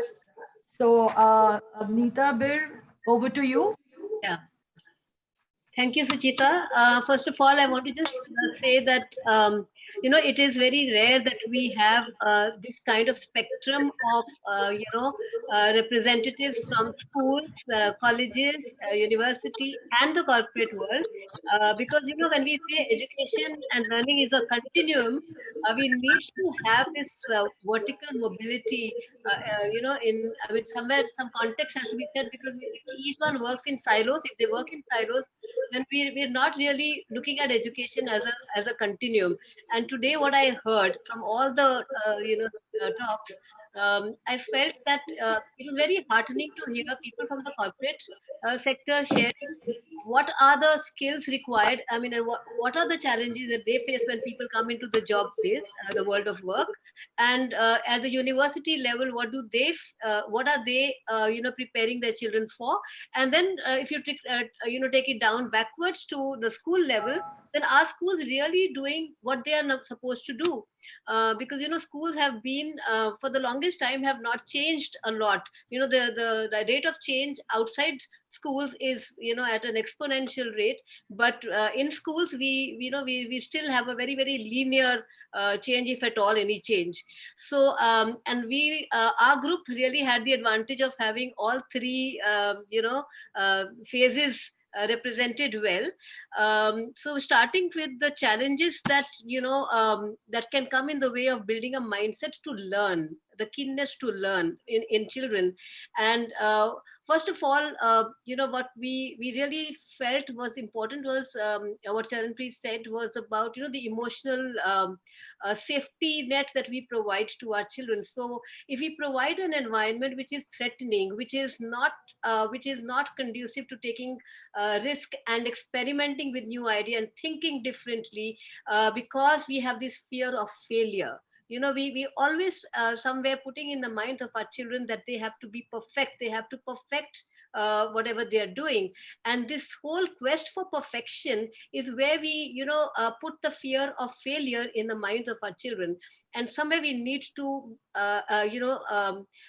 enable our children to understand that vulnerabilities and weaknesses and failures are the way to overcome and to move forward. So I think if we look at children as work in progress, and if they look at themselves as work in progress and not a final product, right, that would help, that would go a long way in them wanting to experiment, try out new ideas. So this fear of failure has to go, because they don't want to learn differently, they don't want to learn new things because they feel they might fail.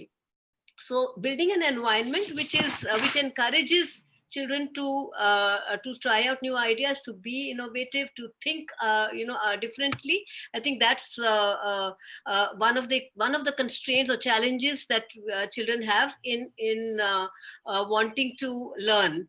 Okay, so what we need to do is therefore expose them to different situations where they learn to adapt. Going from one situation to the next, they learn to adapt, and in the process, when they fail, and give them maybe a platform for failure. I think that just came out very strongly, that we don't prepare our children for failure at all. I would also go a step further and say we don't prepare them for success also. So sometimes children don't know how to handle success. So that's another area there where they kind of find it an emotional letdown when they're faced with a situation where they can't handle, and therefore we have these mental breakdowns. The second is about motivational aspect, and what the motivational challenge, where I think our education system is so driven by the end result, looking at education as taking you to a destination where we forget the joy of learning. So how do we motivate our children to enjoy their process of learning, to be excited about their learning, to be engaged with their learning? I think that's where we again is a big challenge that we have in terms of making our children excited about their learning process. So so it comes down to how are we pitching the curriculum? Is it too tough? Is it too easy? Is it not challenging enough for the super bright? Is it too difficult for those who are who have a learning disability? So how do we are we pitching it right? I think that's the other question. Our learning process, we said of course is driven by product rather than process. And then what also came across was that we're not giving them enough choice. We're not giving them, it's a very structured curriculum that we follow. It's not dynamic. It's not according to the child's preference. So we're not giving them flexibility to learn what they want to learn and how they want to learn.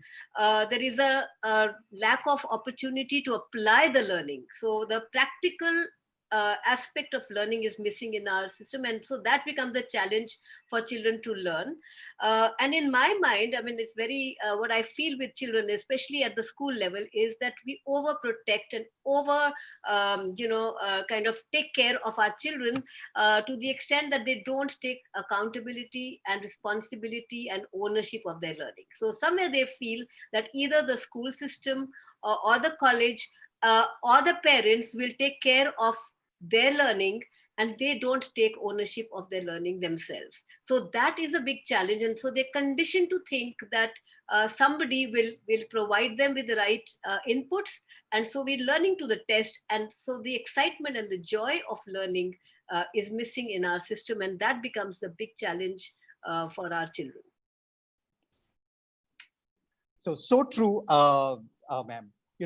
Especially in the corporate world, we also train. So while I deliver train the trainer certifications, there is one thing I always tell my participants, right? Whenever you are designing any course curriculum, always ask yourself, is that course curriculum enter training? I know there is no such word in the Oxford Dictionary, but while we say enter training, are you having fun and are other participants also having fun in the learning process?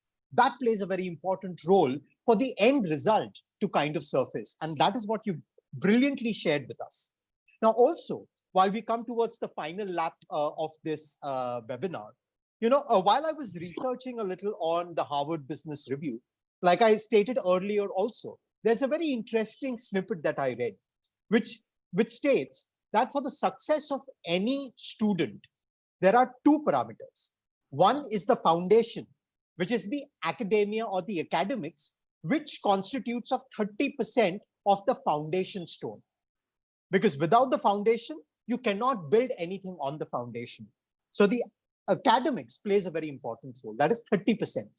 But the 70% of skill, attitude, knowledge, right, primarily depends on a few of the other aspects, right, in terms of presentability, in terms of leadership skills, in terms of their level of adaptability, how good they are with their interpersonal skills and people skills, and at the same time, how well equipped are they to handle change. So these are few words that I would like the panelists to hear once again. Presentability, leadership skills, adaptability, people skills, and handling change. I now open this question to all the panelists, right? Saying that pick any one that you feel plays a very important role. Like I said, these are very subjective, all are important. But as per your understanding and your cultural know-how of various countries and institutes, what would you feel is that one attribute that plays a very vital role for students of today, the millennials of today? So I open this to the panelists. Anybody?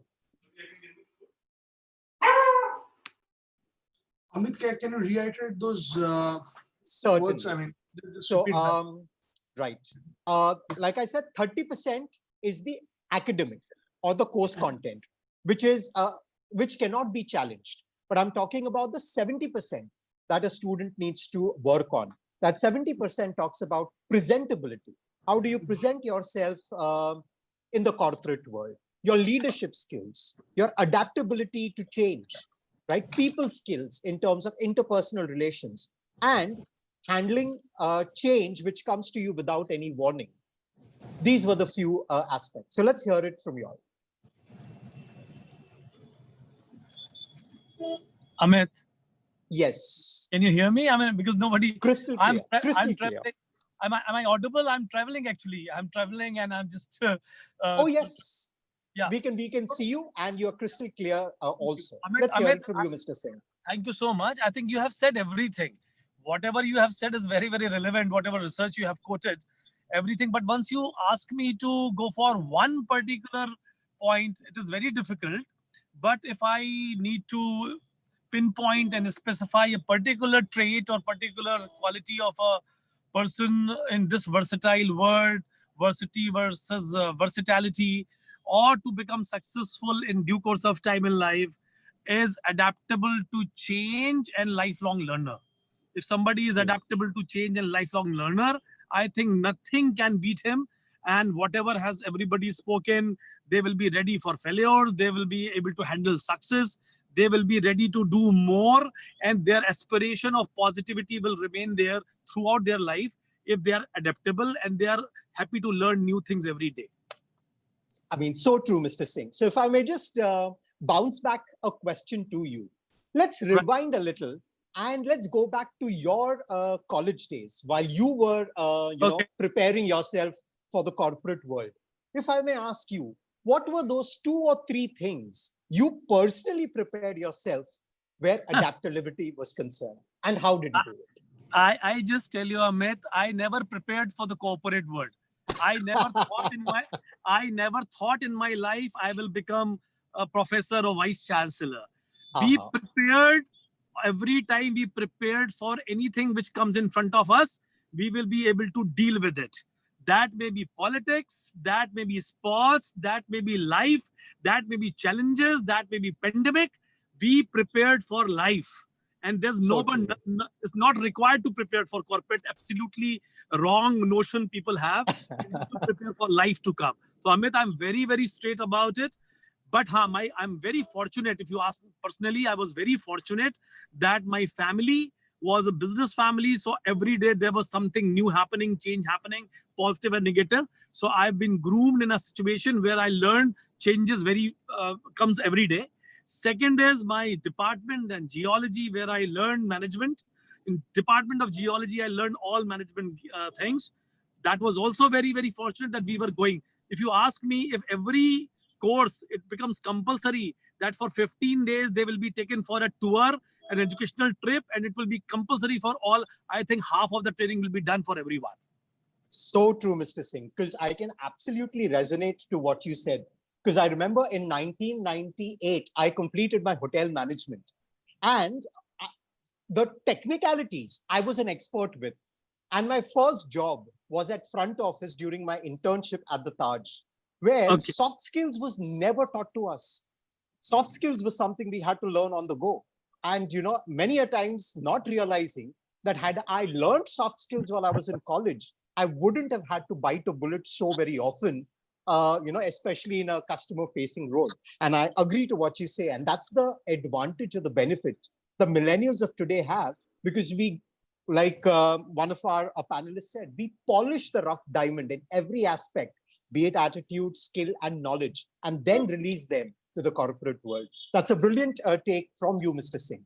So, okay, anybody else from the panelists, would you like to come before Amit, we wrap it up with the Q&A otherwise? Yeah, yes, sir. Amit, I will take leadership. In fact, please. Today, ask me, every student coming in from the campus gets into a job, pick up a role, and start doing things. And basically, it's called an individual contributor.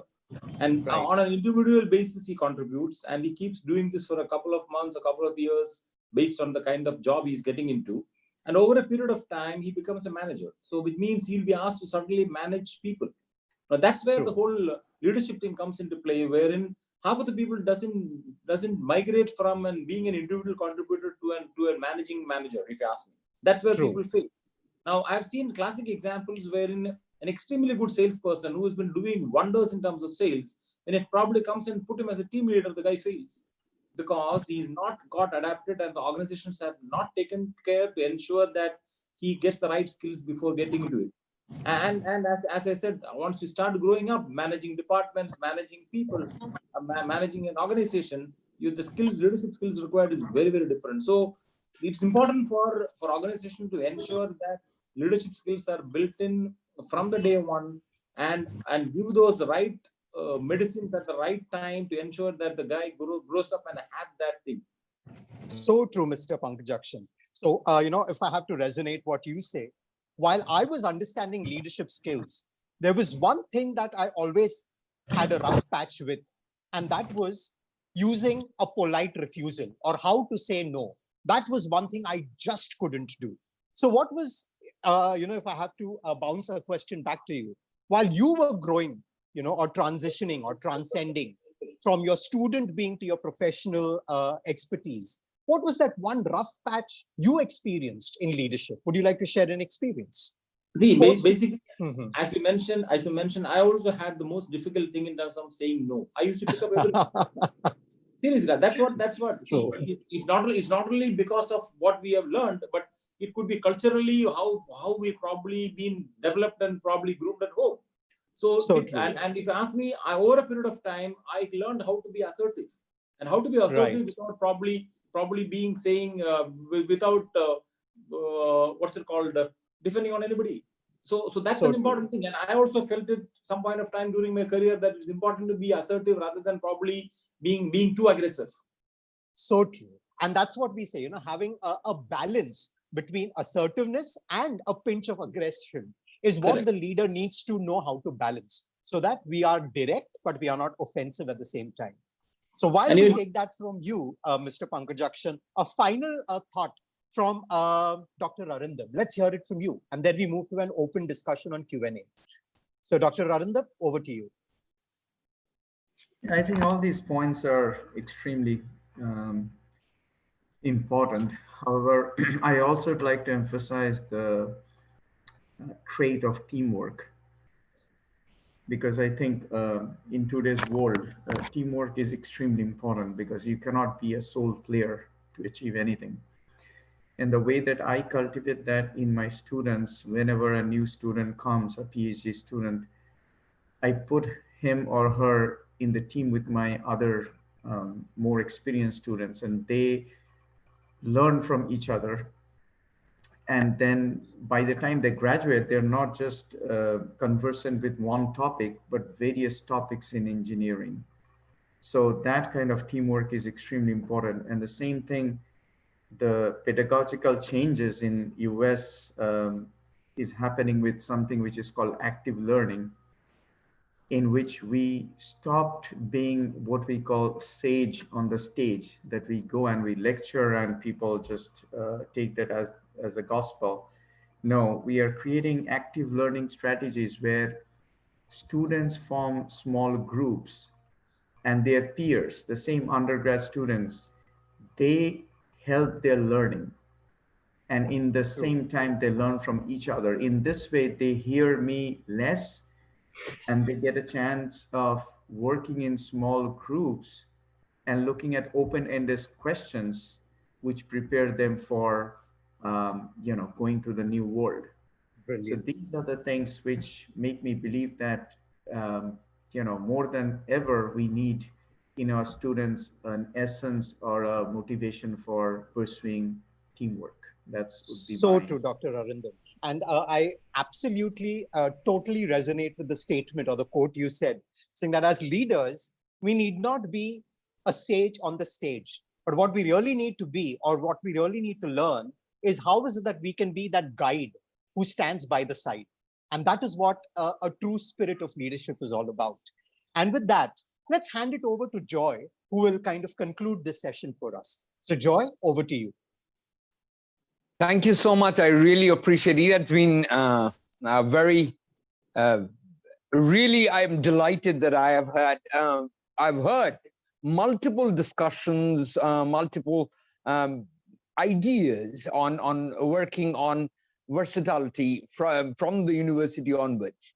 Now, my question to the entire, all the panelists would be like, if I have to have one takeaway today, that how do I encourage all my students to get into that mode of learning for life? What would you suggest? How would we go about doing it for all the students?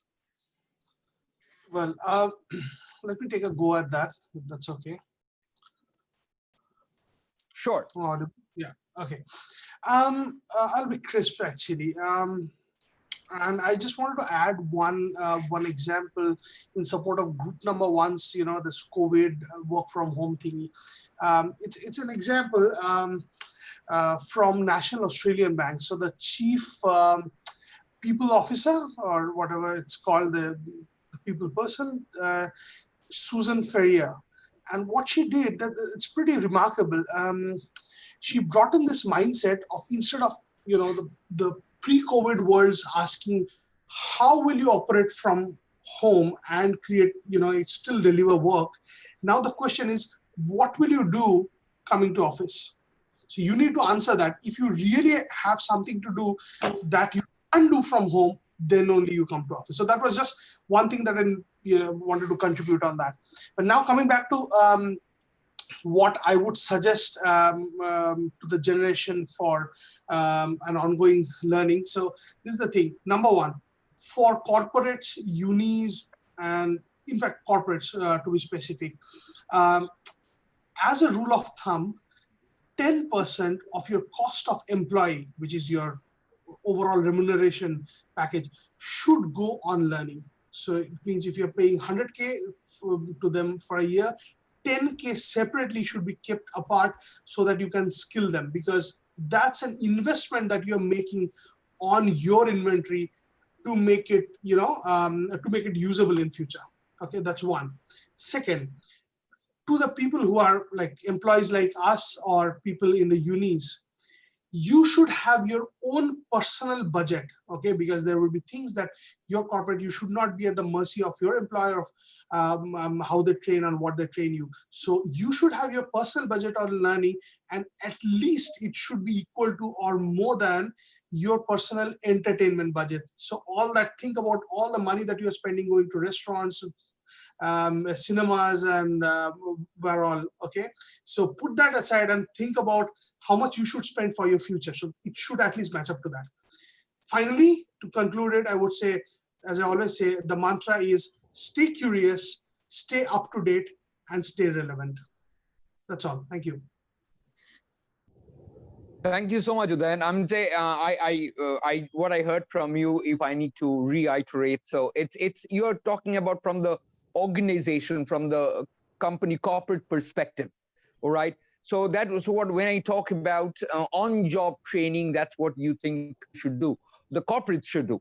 And my question is to all the educators, all the academicians, that what would you suggest? Sorry, when can I I talk add about something on it, Joy? Sure, absolutely. Right. One point I thought is important, that while we're in the process of winding up the session, I think one of the important thing that people should know, a student should know, and anybody should know, is a mindset change. I think students, we don't teach this to students in any of the institute. We don't teach them in corporate world. But that is something which we talk about resilience, we talk about leadership, we talk about bouncing back, whatever we talk about. Everything boils down to what is the mindset that you deal with. So I would like to say that one thing which is most important, and if education can help us in doing it, will be how can we train people to have a right mindset. Okay, if you have a right mindset, trust me, you can overcome anything and everything. And if you don't have a right mindset, might be a beautiful situation, or a best situation will not be beautiful for you. That's for myself. Thank you so much. Thank you. I really appreciate. Yes, Ms. Bird, tell me. Yeah. Yes. I would say that we need to have more interaction between industry and academia, because you see, we work in silos. So academics think that industry does not tell us what they need, and industry says they're not producing the right kind of people. So I think we need to have more interaction. We cannot work in silos at all. I mean, that's like, so what we're doing today, for instance, is really useful for me as an educator at the school level, and then to see what is it that a university has to do, and then what is it expected at the workplace. So I think we need more interactions between different sectors. I mean, vertical mobility has to be ensured. Great. I presume that's the only reason why we do multiple internship in different corporates and different organizations, to create more, so that they get exposed to the industry. They understand what the industry is looking for. I think that's, and thank you so much. I really appreciate. And Joy, Dr. can I say Chaudhary, something here? Sure, please. Yeah. Okay. So I was just, two or three things that, they are, one is, this industry ready thing. Yeah. Now, the assumption is that the industry is a homogeneous mass. And there is one thing called industry ready. I'm just telling you because I've worked in the corporate world for 2 decades before starting this institution. So I've seen both sides. Even within an industry, you talk to 2 senior people and ask them, what do you look for in candidates? They'll come up with 2 different answers, right? So don't put yourself under pressure that I have to create this industry ready animal, because you can't. Okay, because the industry is not a homogeneous mass. Different people require different skills. Like Dr. Grover said, you should have the right mindset. Now the thing is, who defines what mindset is right? Because you and I may have a difference in opinion about what is the right mindset, right? And sometimes Indian recruiters, and I've been a recruiter most of my life actually. I mean, I was with HP and we used to go to all these IITs and IIMs. So I think we are a little narrow when we start recruiting. We say that I need somebody who can do this, and this for me. Yeah. Whereas I think if you recruit a person who you think can learn, so if in your interview you test for learnability, right, rather than for can you write a program in this, or do you have this particular skill, or you ask him one complex question in branding and the guy gets because that's your favorite question, right? Okay, so I mean so all I'm saying is that there has to be awareness from both sides on what is required. So it's not a one-way thing that the universities don't understand what corporates require or what the industry needs. I think the industry also has to understand at a deeper level what kind of people they need. True. Right? And True then that. Absolutely. that's very important. So I think that, and sometimes we have, so one way to do that is to have interactions with recruiters. And we do that a lot. And sometimes we end up also, suggesting things to them, and they appreciate that as well. Right? Saying that, you rejected somebody because he couldn't, so what are you testing for? Really, and is that the right way to do it, right? So I think there is and another thing is about this changeability, leadership, and all of that. I think people have to survive. You throw a person into the corporate world, the guy has to keep his job, his or her job. Okay, somebody will take more time, somebody will take less time, depends on the kind of company you are from, kind of institution you came from. But eventually we will change because we are forced to change. Look at COVID. All the people who were not teaching online are teaching online. Now, it doesn't matter which college they were from and whether they prepared them for change, adaptation, and all of that. Everybody's doing it, right? So people will survive. People will do well. I think we just need to be empathetic. We need to give them space to learn. Whether you are an institution or whether you are somebody from the industry. So I think that's my take on that actually. Sure. Thank you so much. And I would request Mr. Pankaj Akshan, he wanted to say something. Yes. Yeah. I wanted to pick up from what Abnita mentioned in terms of the industry collaboration. I can probably quote an example what Oman has done in terms of banking industry. So typically, functional training in banking is a niche area wherein you may not find people to probably do that in Oman. So what we said that Central Bank of Oman has gone ahead and probably spoken to all the banks and taken an initiative to create something called College of Banking and Financial Studies. So there's a college being created funded by the banks, supported by the central bank, which runs 2 things. One is training for the employees as well as doing programs for creating students who are specialized in banking. So these 2 aspects. So one is getting fresh talent. Second is ensuring that the training has been done for the people who's available. So we as an organization, everyone looks forward for them in terms of ensuring that the functional training which is required is being maintained as well the student level as well as the employee level. So what I'm trying to say, and if you ask me every year, then all the L&D chiefs of all the banks get together in College of Banking, discussing about what are the new skills which is required and ensure that their curriculum or training program gets changed based on the inputs from the industry. So that's something which I've been a part of it for the last 7 to 8 years, and I've seen it religiously working in terms of ensuring that the curriculum is updated as well as the training programs are updated. I thought of just sharing. Great, thank you so much. So what the point we are coming to today is that the industry has to also take one step forward, and the academics and the academia has to take one step forward, so that we can join hands together and create more resources who are adaptable, who are ready to change. And now the last but not the least, I would like to request Dr. Chaudhary to speak on the same. Yes, thank you, Joy.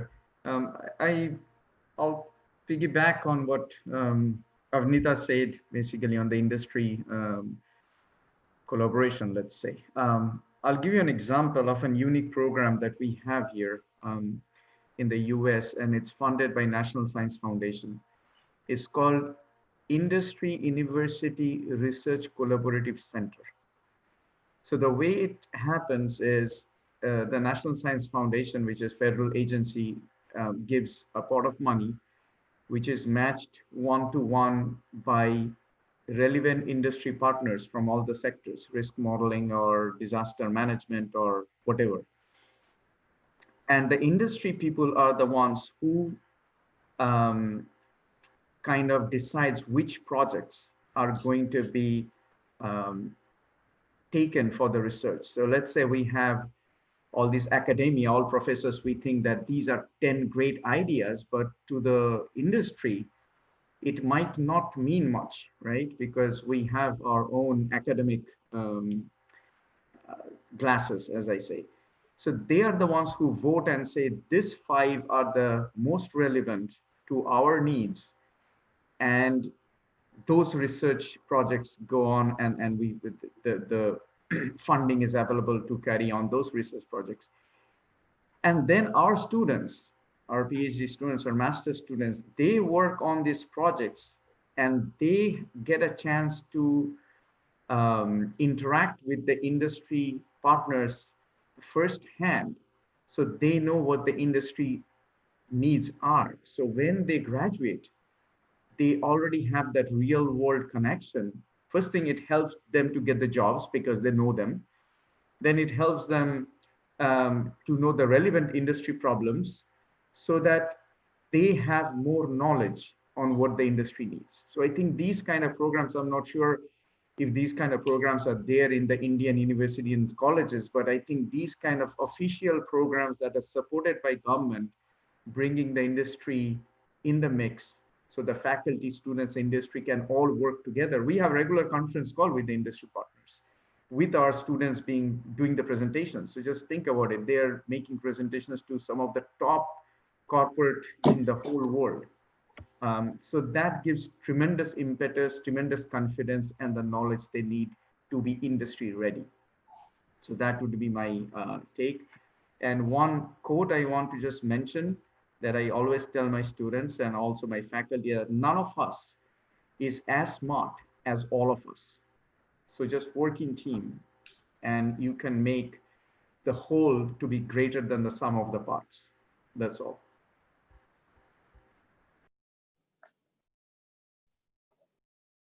Great, thank you so much. I really appreciate, and it's been a really honor to have all of you here in one single digital discussion panel. And we would look forward to multiples of them, so that everyone, all our students and across, they can get benefited out of it. All right, thank you so much. I really appreciate. It was a pleasure. Thank you. Thanks. Thank you. Bye. Bye. Thank you. Thank you. Bye-bye. Thank you.